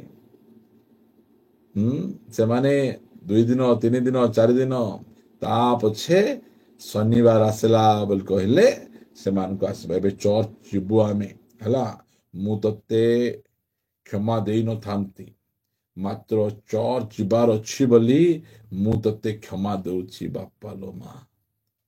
ଚର୍ଚ୍ଚ ଯିବାର ନଥାନ୍ତା ବୋଲେ ମୁଁ ତତେ କେବେ କ୍ଷମା ଦେଇନଥାନ୍ତି। କେମିତି ଲୋକମାନେ ଅଛନ୍ତି ଯେ ସେମାନେ କ୍ରୋଧ କରି ମଧ୍ୟ ବହୁତ ଗର୍ବ। ମୋର କ୍ରୋଧ ଏତେ ଶୀଘ୍ର ଥଣ୍ଡା ହେବ ନାହିଁ, ମୋର କ୍ରୋଧ ଥଣ୍ଡା ହେବା ପାଇଁ ଗୋଟେ ମାସେ ଲାଗିବ ବାପା ଲୋ ମା। ସେଠି ହେଲେ ଭାତ ତରକାରୀ ସେ କ୍ରୋଧ ଉପରେ ବସେଇ ଗ୍ୟାସ୍ କାହିଁ ସରଉଛ? ସେଠି ଭିତରେ ବସେଇକିନା ଡେକ୍ଚିରେ ତରକାରୀ ଫରକାରୀ ରାନ୍ଧିଥିଲେ ଭଲ। ବେଳେ ବେଳେ ଆମର ଗ୍ୟାସ୍ ସରିଗଲେ ଏମାନଙ୍କୁ କ୍ରୋଧ ଆଣିଦେଲେ ଗଲା, ସେମାନେ ପୁରା ରାଗିକିନା ଥିବେ, ତାଙ୍କର ଉପରେ ଗ୍ୟାସ୍ ହାଣ୍ଡି କଣ କଣ ଯାହା ବସେଇକିନା ତରକାରୀ ଭାତ ଡାଲି ରାନ୍ଧିକିନା ଖାଇବା କଥା, ଗ୍ୟାସ୍ ପଇସା ବଞ୍ଚି ଯାଇଥାନ୍ତା। କ୍ରୋଧ କରିକିନା ଆମେ ସେ ଟେମ୍ପର, ତ ଭାଇନାକୁ କ୍ଷମା ଦେଉନାହିଁ। ମୁଁ କଣ ଏତେ କ୍ଷମା? ସେ 5 ଥର ମାଗିଲେଣି ସରି ସରି। ମୁଁ କଣ ଦେବା ଲୋକ? ମୁଁ ଦେବା ଲୋକ ନାହିଁ, ମୁଁ କ୍ରୋଧ କରିବା ଲୋକ। ଭାବୁଛନ୍ତି କ୍ରୋଧ କରି ୱାର୍ଲଡ କପ୍ ଜିତିଦେଲେ ଏମାନେ। କ୍ରୋଧ କରିକିନା ମଧ୍ୟ ସେ କ୍ରୋଧକୁ ମଧ୍ୟ ଦେଖେଇବେ। କେତେ ଜଣ ହ୍ୱାଟ୍ସଆପ୍ ଷ୍ଟାଟସରେ ମଧ୍ୟ ସେ ଯୋଉ ଏଙ୍ଗ୍ରି ବାର୍ଡ ଯୋଉ ନାଲି ନାଲିଟା 3-4ଟା ରଖିଦେଇଥିବେ, ବୋଲେ ମୁଁ ଏବେ ପୁରା ରାଗିକିନା ଅଛି, ମୋ ସହିତ ଟିକେ ଜାଗ୍ରତରେ କଥାବାର୍ତ୍ତା ହେବ। ପରିତ୍ରାଣ ପାଇଛ ତୁମେ? ପରିତ୍ରାଣ ପାଇଲା ପରେ ତୁମେ ଲାଗୁଛ ତୁମେ? ବୋଲେ କ୍ରୋଧ କରିଛ ବୋଲେ କଣ ଭାବୁଛନ୍ତି ସେମାନେ? ବହୁତ ବଡ କାମ ଆମେ କରିଛୁ ଆମେ। ମୁଁ ରାଗେ ନାହିଁ, ଆଉ ଯଦି ମୁଁ ରାଗେ ନା ଏତେ ଶୀଘ୍ର ମୁଁ ଥଣ୍ଡା ହୁଏ ନାହିଁ, ଥଣ୍ଡା ହୁଏ ନାହିଁ। ସେ ରାଗୁ ରାଗୁ ଯଦି ମରିଯିବ କଣ ହେବ? କୁଆଡେ ଯିବ? ସିଧା ପଳେଇ ଯିବ। ଆଉ ନିଜର ଆଟିଟ୍ୟୁଡକୁ ସମ୍ଭାଳନ୍ତୁ। କ୍ରୋଧ ଆସୁ ଆସୁ ଟିକେ ଶାନ୍ତ, ଥଣ୍ଡା ପାଣି ଗ୍ଲାସଟି ଟିକେ ପିଅନ୍ତୁ। କେତେ ଜଣ ଅଛନ୍ତି ଏମିତି ରାଗିବେ, ସେମାନେ କାହାକୁ କିଛି କହିପାରିବେ ନାହିଁ।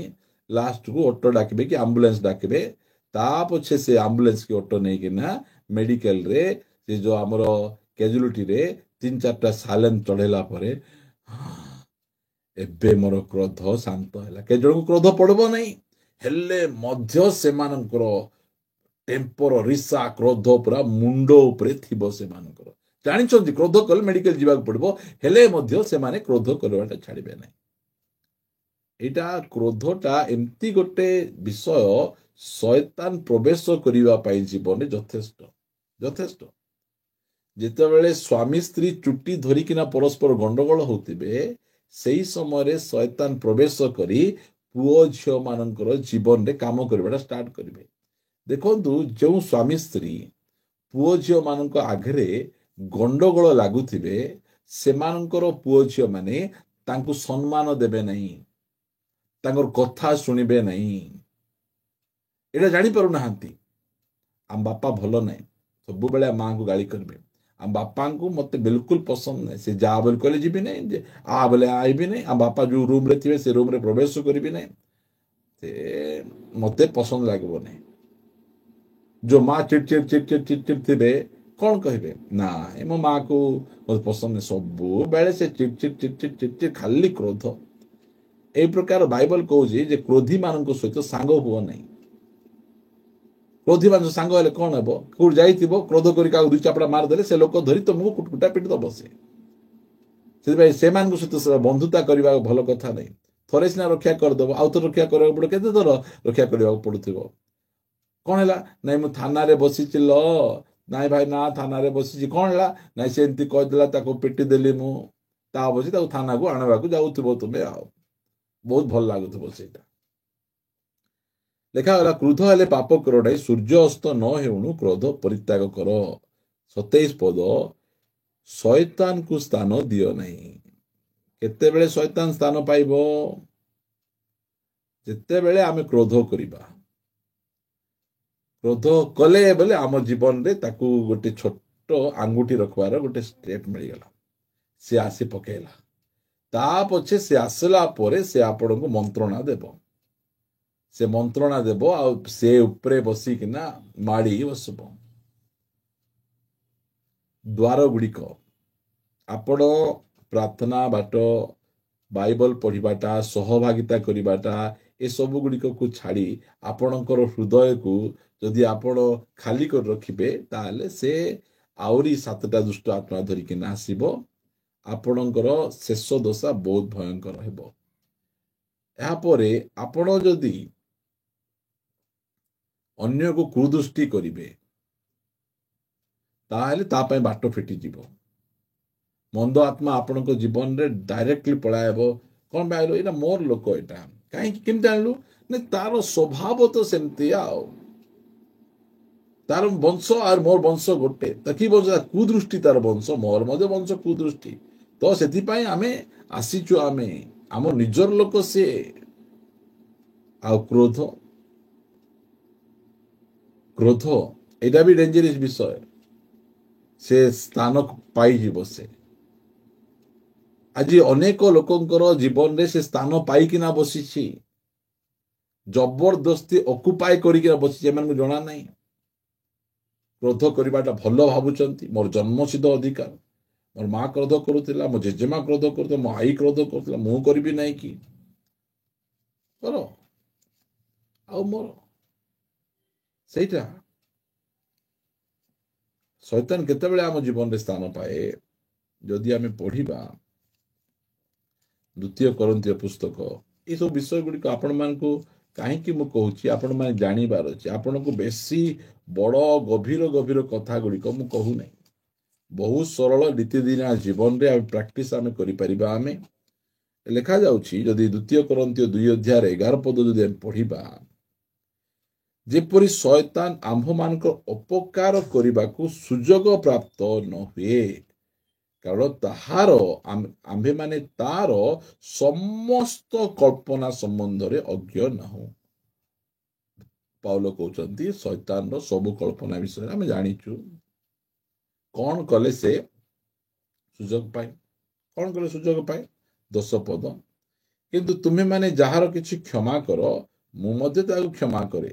କାରଣ ମୁଁ ଯଦି କିଛି କ୍ଷମା କରିଅଛି, ତେବେ ଯାହା କ୍ଷମା କରିଅଛି ତାହା ଖ୍ରୀଷ୍ଟଙ୍କ ସାକ୍ଷାତରେ ତୁମ୍ଭମାନଙ୍କ ସକାଶେ କ୍ଷମା କରିଛି। କାରଣ ମଣ୍ଡଳୀରେ ଏ ପ୍ରକାର ଜଣେ ବିଶ୍ୱାସୀ ଥିଲେ, ସେ ବ୍ୟଭିଚାର କାମ କଲେ, ନିଜର ଷ୍ଟେପ୍ ମଦରଙ୍କ ସହିତ ତାଙ୍କର ଫିଜିକାଲ ଦେଖାଗଲା, ସମସ୍ତେ ଜାଣିଲେ।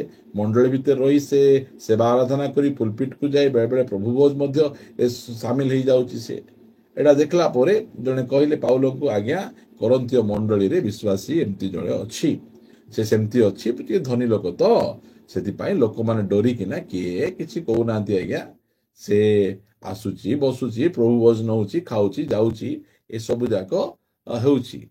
ସେତେବେଳେ ସେ କହିଲେ, କିଏ ସିଏ? ତାକୁ ମଣ୍ଡଳୀରୁ ବାହାର କର। ଆହୁରି ସେ ବେଶୀ ଟେମ୍ପର ହେଇ ତାକୁ ମଣ୍ଡଳୀରୁ ବାହାର କର। ସେତେବେଳେ ତାକୁ ମଣ୍ଡଳୀରୁ ବାହାର କରିଦେଲେ। ମଣ୍ଡଳୀ ବାହାର କଲା ପରେ ସେ ଅନୁତାପ କଲା, ମୁଁ ଆକ୍ଚୁଆଲି ଏମିତି କରିବା କଥା ନଥିଲା, ମୋର ଭୁଲ ହେଇଛି, ମତେ କ୍ଷମା ଦିଅ। ସେ କାନ୍ଦଲା, ସେ ଆଉ ମଣ୍ଡଳୀ ସହିତ ମିଶିବା ପାଇଁ ଇଚ୍ଛା କରେ। ସେତେବେଳେ ପାଉଲ କହୁଛନ୍ତି ତାକୁ କ୍ଷମା ଦେଇଦିଅ। ସେ ଅନୁତାପ କଲା, ତାକୁ କ୍ଷମା ଦେଇକି ଧରି ପଳା ଆସ। ଯୋଉମାନେ ଏଇ ପ୍ରକାର କାମ ଗୁଡ଼ିକ କରନ୍ତି, ମଣ୍ଡଳୀର ସାଧାରଣ ବିଶ୍ୱାସୀ ଭାଇ ଭଉଣୀ ମାନେ ସେମାନଙ୍କୁ କ୍ଷମା ଦେଇକିନା ଡାକିଦେବା କଥା। ମଣ୍ଡଳୀର ମନେକର ପାଳକ ବ୍ୟଭିଚାର ପାପରେ ପଡ଼ିଗଲେ କି ପ୍ରାଚୀନ ବ୍ୟଭିଚାର ପାପରେ ପଡ଼ିଗଲେ, ତାହେଲେ କଣ କରାଯିବ?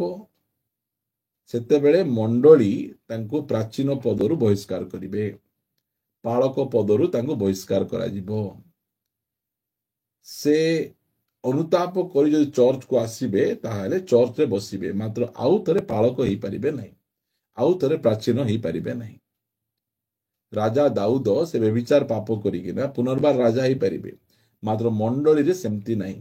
ଜଣେ ପାଳକ ହଉ କି ପ୍ରାଚୀନ ହଉ କି ମଣ୍ଡଳୀର ପ୍ରେସିଡେଣ୍ଟ ହଉ କି ସେକ୍ରେଟାରୀ ହେଉ, ଯେକୌଣସି ବ୍ୟକ୍ତି ବି ହେଉ, ମଣ୍ଡଳୀର ନେତା ଯଦି ସେଇ ପ୍ରକାର ବ୍ୟଭିଚାର ପାପରେ ପଡ଼ିଗଲେ, ଜଣା ପଡ଼ିଲା, ତାହେଲେ ତାଙ୍କର ପଦରୁ ତାଙ୍କୁ ବହିଷ୍କାର କରାଯିବ, ଆଉ ସେକୁ ମଣ୍ଡଳୀରୁ ବାହାର କରାଯିବ। ସେ ଅନୁତାପ କରି ମଣ୍ଡଳୀରେ ମିଶିବା ପାଇଁ ଚାହିଁଲେ ମିଶିବେ ସିନା, ମଣ୍ଡଳୀର କୌଣସି କାମରେ ସେ କିଛି କରିପାରିବେ ନାହିଁ। ଗୋଟେ ସାଧାରଣ ବିଶ୍ୱାସୀ ଭାବରେ ତଳେ ହିଁ ରହିବେ। ଏଇଟା ମଣ୍ଡଳୀର ନୀତି ନିୟମ ଗୁଡ଼ିକ। ଏଇଟା ଆମ ସମସ୍ତଙ୍କୁ ଜାଣିବାର ଆବଶ୍ୟକ ରହିଛି, କାରଣ ଆଜି ଅନେକ ଜଣ ଅଛନ୍ତି ସେମିତି ପାପରେ ପଡୁଛନ୍ତି। ଦାଉଦ ତ ପାପରେ ପଡ଼ିଲେ, ତା ବଜାୟରେ ରାଜା ହେଇଗଲେ। ଭାଇ, ଆମେ ଦାଉଦଙ୍କ ସମୟରେ ନାହୁଁ, ଆମେ ଯୀଶୁ ଖ୍ରୀଷ୍ଟଙ୍କ ସମୟରେ ଆମେ ଅଛୁ। ଆମେ ବ୍ୟବସ୍ଥା ଯୁଗରେ ନାହୁଁ, ଅନୁଗ୍ରହ ଯୁଗରେ ଆମେ ବାସ କରୁଛୁ, ମଣ୍ଡଳୀ ଯୁଗରେ ଆମେ ବାସ କରୁଛୁ। ଆମେ ତାର ସିରିୟସନେସକୁ ଆମେ ଜାଣିବାର ଆବଶ୍ୟକ ରହିଅଛି। ପ୍ରଭୁ ଆମମାନଙ୍କୁ ସାହାଯ୍ୟ କରନ୍ତୁ। ଯଦି ଆମେ କାହାର କ୍ଷମା ନ କରିବା, ଆମେ କାହାକୁ କ୍ଷମା ନ ଦେବା, ଆମେ ଆଜି ଅନେକ ଯେତେବେଳେ ପ୍ରଭୁ ଯୀଶୁ ଖ୍ରୀଷ୍ଟ ମେଘମାଳାରେ କାଲିକୁ ଆସିବେ ବୋଲି ଶୁଣିଦେଲେ, ଆଜି ସମସ୍ତଙ୍କର ଫୋନ ଗୁଡ଼ିକ ହ୍ୟାଙ୍ଗ ହେଇଯିବ। କାରଣ କିଏ 10 ଜଣଙ୍କୁ କ୍ଷମା ଦେଇନାହିଁ, 15 ଜଣଙ୍କୁ କ୍ଷମା ଦେଇନାହିଁ। ଆଜି ଅନେକ ଲୋକ କ୍ଷମା ନ ଦେଇକିନା ସେମାନେ ଜୀବନ ଯାପନ କରୁଛନ୍ତି। ସେଇଟା ବହୁତ ବିପଦ, ବହୁତ ଭୟଙ୍କର ବିଷୟ। କ୍ଷମା ନ ଦେଇକିନା ଲୋକମାନେ ପ୍ରଭୁ ଭୋଜ ନେଇଯାଉଛନ୍ତି, କ୍ଷମା ନ ଦେଇକିନା ଲୋକମାନେ ପୁଲପିଟକୁ ମଧ୍ୟ ପଳେଇ ଯାଉଛନ୍ତି। କ୍ଷମା ନ ଦେବା, ତାହେଲେ ଶୈତାନ ପାଇଁ ସୁଯୋଗ ଏଇଟା। ଆମ ଜୀବନରେ ସେ ପ୍ରବେଶ କରିବା ପାଇଁ ସେ ସୁଯୋଗ ପାଇବ, ତା ପାଇଁ ବାଟ ଏଇଟା। ସେଥିପାଇଁ ଆମେ ଶୈତାନକୁ ପ୍ରବେଶ କରିବା ପାଇଁ ସୁଯୋଗ ଆମେ ଦେବା କଥା ନୁହେଁ। କେତେବେଳେ ସୁଯୋଗ ପାଇବ? ଯେତେବେଳେ ଆମେ ସହଭାଗିତାର ଦୂରକୁ ରହିବା। କେତେବେଳେ ସୁଯୋଗ ପାଇବ? ଯେତେବେଳେ ଅନ୍ୟକୁ ଆମେ କୁଦୃଷ୍ଟି କରିବା। କେତେବେଳେ ସୁଯୋଗ ପାଇବ? ଯେ ଆମେ କ୍ରୋଧରେ ଜୀବନଯାପନ କରିବା। କେତେବେଳେ ସୁଯୋଗ ପାଇବା? ଆମେ ଅନ୍ୟକୁ କ୍ଷମା ଦେବା ନାହିଁ, ସେଇ ସମୟରେ ସେ ସୁଯୋଗ ପାଇବ। ତାର ହେଲା ସୁଯୋଗ ସେଇଟା। ପ୍ରିୟମାନେ, ଏଠି ଯଦି ପଦ ଗୋଟେ ଆମେ ପଢିବା, ଆମେ ପିତର ପୁସ୍ତକ 5 ଅଧ୍ୟାୟରେ ଲେଖାଯାଉଛି, ଯଦି ଆମେ 9 ପଦ 8 ପଦ, ସଚେତନ ହୋଇ ଜାଗ୍ରତ ରୁହ, ତୁମ୍ଭମାନଙ୍କର ବିପକ୍ଷ ଶୈତାନ ସିଂହ ପ୍ରାୟ ଗର୍ଜନ କରି କାହାକୁ ଗ୍ରାସିବ ଏହା ଖୋଜି ବୁଲୁଅଛି। ଶୈତାନ ଖୋଜିବା କଣ ଦରକାର ଅଛି? ଏହାର ଅର୍ଥ କଣ? ଶୈତାନ ସମସ୍ତଙ୍କୁ ଗ୍ରାସ କରିପାରିବ ନାହିଁ, ଶୈତାନ ସମସ୍ତଙ୍କୁ ନଷ୍ଟ କରିପାରିବ ନାହିଁ। ହେଲେ କେମିତି ଲୋକକୁ ଖୋଜୁଛି, କାହାକୁ ସେ ଗ୍ରାସ କରିପାରିବ? ଏଠି ଲେଖାଯାଉଛି 5 ଅଧ୍ୟାୟ 5 ପଦରେ, ସେହିପରି ହେ ଯୁବକମାନେ, ତୁମ୍ଭେମାନେ ପ୍ରାଚୀନ ମାନଙ୍କର ବଶୀଭୂତ ହୁଅ, ସମସ୍ତେ ପରସ୍ପର ପ୍ରତି ନମ୍ରତା ରୂପ ବସ୍ତ୍ର ପରିଧାନ କର, କାରଣ ଈଶ୍ୱର ଅହଙ୍କାରୀ ମାନଙ୍କୁ ପ୍ରତିରୋଧ କରି ନମ୍ର ଲୋକମାନଙ୍କୁ ଅନୁଗ୍ରହ କରନ୍ତି। ଯୋଉମାନେ ଅଧିକାରର ବଶୀଭୂତ ହୁଅନ୍ତି ନାହିଁ, ହେଲା, ଯୋଉମାନେ ବଶୀଭୂତ ହୁଅନ୍ତି ନାହିଁ, ତାଙ୍କୁ ଭୂତ ଲାଗେ, ଶୈତାନ ଲାଗେ ତାଙ୍କୁ। ଆଜି ଅନେକ ବିଦ୍ରୋହୀ ଲୋକମାନେ ଅଛନ୍ତି। ବିଦ୍ରୋହ କରିବାରେ ସେମାନଙ୍କର ସୀମା ନାହିଁ। ମାଙ୍କ ବିଦ୍ରୋହ, ବାପାଙ୍କ ବିଦ୍ରୋହ, ପାଳକ ବିଦ୍ରୋହ, ପ୍ରାଚୀନ ବିଦ୍ରୋହ, ମଣ୍ଡଳୀର ସ୍କୁଲ କଲେଜ, ସମସ୍ତଙ୍କର ବିଦ୍ରୋହୀ ଲୋକମାନେ ଆଜି ପୁରା ଭର୍ତ୍ତି ହେଇକିନା ଅଛନ୍ତି। ଯୋଉମାନଙ୍କ ଜୀବନରେ ବିଦ୍ରୋହର ଗୁଣ, ଏଇଟା ଶୈତାନର ଗୁଣ। ଏଇଟା ବିଦ୍ରୋହ ଯୋଉମାନେ କରିବେ, ଏଇଟା ଅଛନ୍ତି ବିଦ୍ରୋହ। ଏଇଟା କିଣି ନଦେବ ବୋଲେ ମୁଁ ଖାଇବାଟା ବନ୍ଦ କରିଦେବି। ଏଇଟା କଣ? ଏଇଟା ବିଦ୍ରୋହ। ଏଇଟା ପୁଅ ଝିଅ ମାନେ ଥିବେ ନା, ମତେ ସେ କଣ୍ଢେଇ ଦରକାର, ଦରକାର, କାନ୍ଦି କାନ୍ଦି ମୁଁ ଖାଇବି ନାହିଁ ବୋଲିକିନା, ଏଇଟା ଯାକ ବିଦ୍ରୋହ। ଏଇଟା ବିଦ୍ରୋହର ଗୁଣ ଗୁଡ଼ିକ। ଏଇଟା କାହାର ଗୁଣ? ଏଇଟା ଶୈତାନର ଗୁଣ। ଆଉ ଏଇ ସବୁ ଗୁଣ ଗୁଡ଼ିକ ଯେତେବେଳେ ଥିବ ଆମ ଜୀବନରେ ସେତେବେଳେ ଓହୋ ଏଇଟା ମୋର ଲୋକ, ଆକୁ ସେ ଗ୍ରାସ କରିଦବ। ଯେତେବେଳେ ଆଉ ବଶୀଭୂତ ନ ହେଇ ଆପଣ ବିଦ୍ରୋହ କରିବାଟା ଷ୍ଟାର୍ଟ କରିବେ, ସେତେବେଳେ ସେମିତି ହେବ। ଦେଖନ୍ତୁ, ଜଣେ ସେଇ ଯାଜକଙ୍କର ପୁଅ ମାନେ ସେମାନେ ସେବା ଯାଜକର ପୁଅ ମାନେ ଭୂତ ଛୁଡ଼େଇବାକୁ ଯାଇଥିଲେ, ମାତ୍ର ସେମାନେ କାହାର ବଶୀଭୂତ ନଥିଲେ, କାହାର ଅଣ୍ଡରରେ ନଥିଲେ। ଭୂତ ତାଙ୍କ ଉପରେ ଡେଇଁଆ ତାଙ୍କୁ ସେ ମାରପିଟ କରିକି ତାଙ୍କୁ ଘୋଡ଼ି ଦଉଛି। ଆମେ ପ୍ରାର୍ଥନା କରିବା ପ୍ରିୟମାନେ, ଆମର ଜୀବନରେ ଯଦି କୌଣସି ପ୍ରକାର ଶୈତାନକୁ ପ୍ରବେଶ କରିବାର ବାଟ ଗୁଡ଼ିକ ଅଛି, ଯୋଉ ବାଟ ଗୁଡ଼ିକ ଆପଣମାନଙ୍କୁ କହିଲି, ସୋ ବାଟ ଗୁଡ଼ିକକୁ ବନ୍ଦ ଆମେ କରିବା, ବନ୍ଦ କରିବା। ହବା ଶୈତାନକୁ ବାଟ ଦେଲା, ପରମେଶ୍ୱରଙ୍କ ବାକ୍ୟର ଅବାଧ୍ୟ ହେଲା, କଣ କଲା? ଶୈତାନ ପ୍ରବେଶ କରି ପରିବାରକୁ ପୁରା ନଷ୍ଟ କରିଦେଲା, ପୁରା ବର୍ବାଦ କରିଦେଲା। ଆମେ ବାଟ ଦେଲେ ସେ ଆମ ଭିତରେ ପ୍ରବେଶ କରି ସେ ଆମକୁ ନଷ୍ଟ କରିବ। ସେଥିପାଇଁ ଆମେ ତାର ବାଟ ଗୁଡ଼ିକକୁ ଆମେ ବନ୍ଦ କରିବା। ଆପଣ ଆକୁ ଯଦି ଆଜି ପ୍ରାର୍ଥନା କରିବା ପାଇଁ, ବାଇବଲ ପଢିବା ପାଇଁ ସହଭାଗିତାରେ ଇଚ୍ଛା ନ ଲାଗିଲେ ମଧ୍ୟ ଆପଣଙ୍କୁ ବସିବାକୁ ପଡିବ, ମଜବୁତ ହେବାକୁ ପଡିବ। ପ୍ରିୟମାନେ, ଅନେକ ସମୟରେ ଆମର ଭଲ ନ ଲାଗୁଥିଲେ ମଧ୍ୟ ପିଲାମାନେ ସ୍କୁଲ ଯାଉଛନ୍ତି, ଭଲ ନ ଲାଗୁଥିଲେ ମଧ୍ୟ ଆମେ ଡ୍ୟୁଟିକୁ ଆମେ ଯାଉଛୁ, କାରଣ ଡ୍ୟୁଟି ଗଲେ ଦି ପଇସା କମେଇ ଆଣିଲେ ପରିବାର ଚଳିବ, ଏଇଟା ଆମେ ଜାଣିଛୁ। ସେଥିପାଇଁ ଆମେ ଯାଉଛୁ। ସେଇ ପ୍ରକାର ଭାବରେ ଆମକୁ କିଛି ଇଚ୍ଛା ନ ଲାଗିଲେ ମଧ୍ୟ ଆମେ ପ୍ରଭୁଙ୍କ ସହିତ ଆମେ ଲାଗିଆ ରହିବାର ଅଛି। ଆମକୁ ଦୁର୍ବଳ କରି ଆମ ଭିତରେ ମାଡ଼ି ବସିବ ସେ। ସେଥିପାଇଁ ଆମେ ପ୍ରାର୍ଥନା, ଆମେ ବାଳକଙ୍କୁ ଖୁସି କରିବା ପାଇଁ ଯାଉନୁ। ଆମେ ପ୍ରାର୍ଥନା ନ ଗଲେ ପ୍ରଭୁଙ୍କର କିଛି କ୍ଷତି ହେବ ନାହିଁ। ଏତେ କୋଟି କୋଟି ଲୋକ ପ୍ରାର୍ଥନା ଆସୁନାହାନ୍ତି, ତାଙ୍କ ପାଇଁ ମରିଛନ୍ତି, ତାଙ୍କୁ କି କ୍ଷତି ହେଉଛି? ପ୍ରାର୍ଥନା ନ ଆଇଲେ ଆମର କ୍ଷତି, ବାଇବଲ ନ ପଢିଲେ ଆମର କ୍ଷତି। କେତେ ଜଣ ଅଛନ୍ତି ବାଇବଲ ପଢି ଦେଇକି, ପ୍ରଭୁ ବାଇବଲ ପଢିଲି ବେଲେ, ତୁମେ ବାଇବଲ ପଢିଲେ ପ୍ରଭୁଙ୍କର କି ଉପକାର ହେଇଗଲା? ସେମିତି ଲୋକମାନେ ଅଛନ୍ତି, ସେମାନେ ଏଇସବୁ ବିଷୟ ଗୁଡ଼ିକୁ ଜାଣନ୍ତିନି। ମାତ୍ର ପରମେଶ୍ୱର ଆମମାନଙ୍କ ଚକ୍ଷୁକୁ ଫିଟେଇଛନ୍ତି, ଆମକୁ ଜାଣିବା ପାଇଁ ଦେଇଛନ୍ତି। ସେଥିପାଇଁ ଆପଣଙ୍କ ଜୀବନରେ ଦୁଷ୍ଟ ଆତ୍ମା, ମନ୍ଦ ଆତ୍ମା ଯୋଉ ବାଟରେ ପ୍ରବେଶ କରି ଆପଣଙ୍କ ବ୍ୟକ୍ତିଗତ ଜୀବନ, ଆପଣମାନଙ୍କର ପାରିବାରିକ ଜୀବନକୁ ନଷ୍ଟ କରୁଛି, ଆଜି ସେ କେତେଟା ବାଟ ଗୁଡ଼ିକ ବିଷୟରେ ଆପଣମାନଙ୍କୁ କହିଲି। ସେଥିପାଇଁ ଆମର ଦେଶ ବିନଷ୍ଟ ନ ହେବା ପାଇଁ ଆମେ ଆମର ପ୍ରାଚୀରକୁ ଦୃଢ଼ କରିବା, ଆମର ପ୍ରାଚୀରକୁ ଆମେ ଦୃଢ଼ କରିବା। ପ୍ରତି ସମୟରେ ପରମେଶ୍ୱରଙ୍କ ପ୍ରେଜେନ୍ସରେ ରହିବା, ଯୀଶୁଖ୍ରୀଷ୍ଟଙ୍କର ରକ୍ତର ବାଡ଼ ମଧ୍ୟରେ ରହିବା, ବାକ୍ୟର ବାଡ଼ ମଧ୍ୟରେ ରହିବା ଆମେ, ତାହେଲେ କୌଣସି ପ୍ରକାର ଶତ୍ରୁ ଶୈତାନ ଆମ ଜୀବନରେ ସେ ପ୍ରବେଶ କରିବା ପାଇଁ ସୁଯୋଗ ପାଇବ ନାହିଁ। ସେ ସବୁବେଳେ ସୁଯୋଗ ଖୋଜେ, ଆଜି ମଧ୍ୟ ସେ ସୁଯୋଗ ଖୋଜୁଛି ଯେ ବିଶ୍ୱାସୀ ମାନଙ୍କ ଜୀବନରେ ପ୍ରବେଶ କରି ତାଙ୍କୁ ନଷ୍ଟ କରିବା ପାଇଁ। ପ୍ରିୟମାନେ, ସଚେତନ ହୋଇ ଜାଗ୍ରତ ରୁହ, କାରଣ ଶୈତାନ ସିଂହ ପ୍ରାୟ ଗର୍ଜନ କରୁଛି, କାହାକୁ ଗ୍ରାସିବ ଖୋଜି ବୁଲୁଛି। ତାର କାମ ସେ ଖୋଜୁଛି, କିଏ ଅଛି କୁଦୃଷ୍ଟି କରୁଛି, କିଏ ଅଛି ଈର୍ଷା କରୁଛି, କିଏ ଅଛି କ୍ରୋଧ କରୁଛି, କିଏ ଅଛି କ୍ଷମା ଦେଇନାହିଁ, କିଏ ଅଛି ବଶୀଭୂତ ହେଇନାହିଁ। ଏଇ ପ୍ରକାର ଲୋକମାନଙ୍କୁ ଖୋଜି ଖୋଜି ବୁଲୁଛି ସେ, ଆଉ ଦେଖିଲା ପରେ ତାଙ୍କ ଜୀବନକୁ ସେ ଆକ୍ରମଣ କରି ଗ୍ରାସ କରି ତାଙ୍କୁ ସେ ମାରି ଖାଇବା ପାଇଁ ଜଗିଛି। ପ୍ରିୟମାନେ, ଆପଣ ସେ ଲୋକ ନ ହୁଅନ୍ତୁ। ଆପଣ ଶୈତାନକୁ ଘୋଡ଼ନ୍ତୁ, ଶୈତାନ ବିରୁଦ୍ଧରେ ଉଠନ୍ତୁ, ଈଶ୍ୱରଙ୍କ ବଶୀଭୂତ ହୁଅନ୍ତୁ, ଶୈତାନକୁ ପ୍ରତିବାଧା କରନ୍ତୁ। କେବେ ଆପଣ କୁକୁରକୁ ବାଡ଼ି ମାରିଛନ୍ତି? ଯେତେବେଳେ କୁକୁରକୁ ଆପଣଙ୍କୁ ଢାଇକିନା ବାଡ଼ି ମାରିବେ, ସେତେବେଳେ କୁକୁର ତା ଲାଞ୍ଜକୁ ପଛାଡ଼େ ଜାକିକିନା ସେ ଧାଇଁକିନା ପଳେଇଯିବ। ପରମେଶ୍ୱର ସେଇଟା ଚାହୁଁଛନ୍ତି। ତୁମକୁ ଦେଖିଲେ କୁକୁର ଯେମିତି ଧାଏଁ, ଶୈତାନ ମଧ୍ୟ ସେମିତି ଧାଇଁକିନା ପଳେଇ ଯିବାର ଅଛି। ଶୈତାନକୁ ଦେଖି ଆମେ ଧାଇଁ ଯିବାର ଆବଶ୍ୟକ ନାହିଁ। ଶୈତାନକୁ ପରମେଶ୍ୱର କ୍ରୁଶରେ ପରାଜୟ କରିଛନ୍ତି, ତାର ସବୁ ଅସ୍ତ୍ରଶସ୍ତ୍ର ଗୁଡ଼ିକକୁ ଛଡ଼େଇ ଦେଇଛନ୍ତି।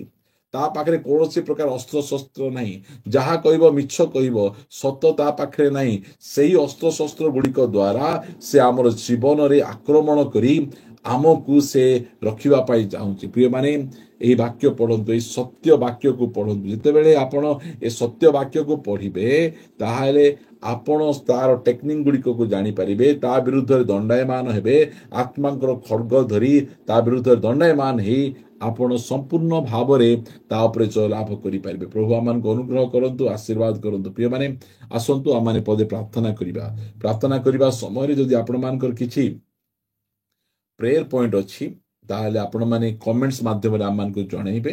ତାହେଲେ ଆମେ ଆପଣମାନଙ୍କ ନିମନ୍ତେ ଆମେ ପ୍ରାର୍ଥନା ଆମେ କରିବୁ। ବହୁତ ଖୁସି ଲାଗିବ ଆପଣମାନଙ୍କ ନିମନ୍ତେ ପ୍ରାର୍ଥନା କରିବା ପାଇଁ। ଯଦି ଆପଣଙ୍କ ପାଖରେ କିଛି ଇମ୍ପୋର୍ଟାଣ୍ଟ ପ୍ରେୟର ପଏଣ୍ଟ ଅଛି, ତାହେଲେ ଆପଣମାନେ କମେଣ୍ଟସ୍ ମାଧ୍ୟମରେ ଆମମାନଙ୍କୁ ଜଣାଇବେ। पूरा क्लीयर भाव में लिखंतु इंग्लिश जो लिखुं टोटाल इंग्लिश लिखंतु ओडिया लिखुं टोटाल ओडिया लिखंतु हिंदी रे लिखले हिंदी रे आपण लिखिपारे आपण को जो भाषा रे तेलुगु जना नहीं तमिल जना नहीं मलयालम जना नहीं आमको ए ओडिया हिंदी इंग्लिश रे आपण जो लिखिबे स्पष्ट भाव में लिखंतु जहा द्वारा कि आमे बुझी पारिबु का पय लिखुचंती कोन लिखुचंती आपण लिखिले आमे आपण पय प्रार्थना करिबु पदे प्रार्थना करिबा पिता आमे तुमको धन्यवाद दउछु राजा धन्यवाद दउछु पुनर्बार प्रभु तुम्हें ऑनलाइन माध्यम रे जड़ित हेबा पय देलो और आज पुनर्बार प्रभु तो वाक्य द्वारा तुम आमको एनकरेज कलो कि प्रकार भाव में शैतान द्वार गुड़िक थाए आउ से द्वार गुड़िक को दे से प्रवेश करे ओ राजा तुम्हें आमको जनईछ मु तुम गौरव महिमा करुछि राजा विश्वासी मान जीवन में से द्वार गुड़िक जीशु नाम रे बंद हेबार आवश्यक रही बंद हेबार आवश्यक रही प्रभु जीशु रक्त द्वारा बंद हो जीशु वाक्य द्वारा बंद हो प्रभु से द्वार गुड़िक जीशु नाम रे बंद हो शैतान का जीवन में प्रवेश करने सुजोग प्राप्त न हो कई सुजोग न दिंतु प्रभु दयाक साहाय्य कर लोक मैंने निजर पाप अपराध गुड़िक स्वीकार कर छाड़े आओ प्रभु तुम ठारे समर्पित हेबे दया करी तुम्हें अनुग्रह कर दया करी तुम्हें साहाय्य कर तुम्हें साहाय्य करिबा परमेश्वर हाँ प्रभु तुम्हें साहाय्य कर राजा तुम लोक मान को उपकार कर तुम लोक मान को बंधन मुक्त कर तुम लोक मान को पवित्र आत्मा रे परिपूर्ण कर आज से माने हाँ प्रभु शैतान सब प्रकार चातुर्य विरुद्ध दंडायमान होचंती हालेलुया राजा धन्यवाद ईश्वर दत्त समस्त सज्जा परिधान करी शैतान सब चातुर्य विरुद्ध दंडायमान हेबा पाई साहाय्य कर कौनसी बाट दे से विश्वासी जीवन में प्रवेश न करो यस लॉर्ड आमेन ग्लोरी धन्यवाद राजा धन्यवाद तुम्हें आम प्रार्थना शुणिछ उत्तर देइछ प्रार्थना यीशु नाम रे मागुछु आमेन प्रेज द लॉर्ड प्रभुंकर गौरव हो महिमा हो परमेश्वर आपण समस्त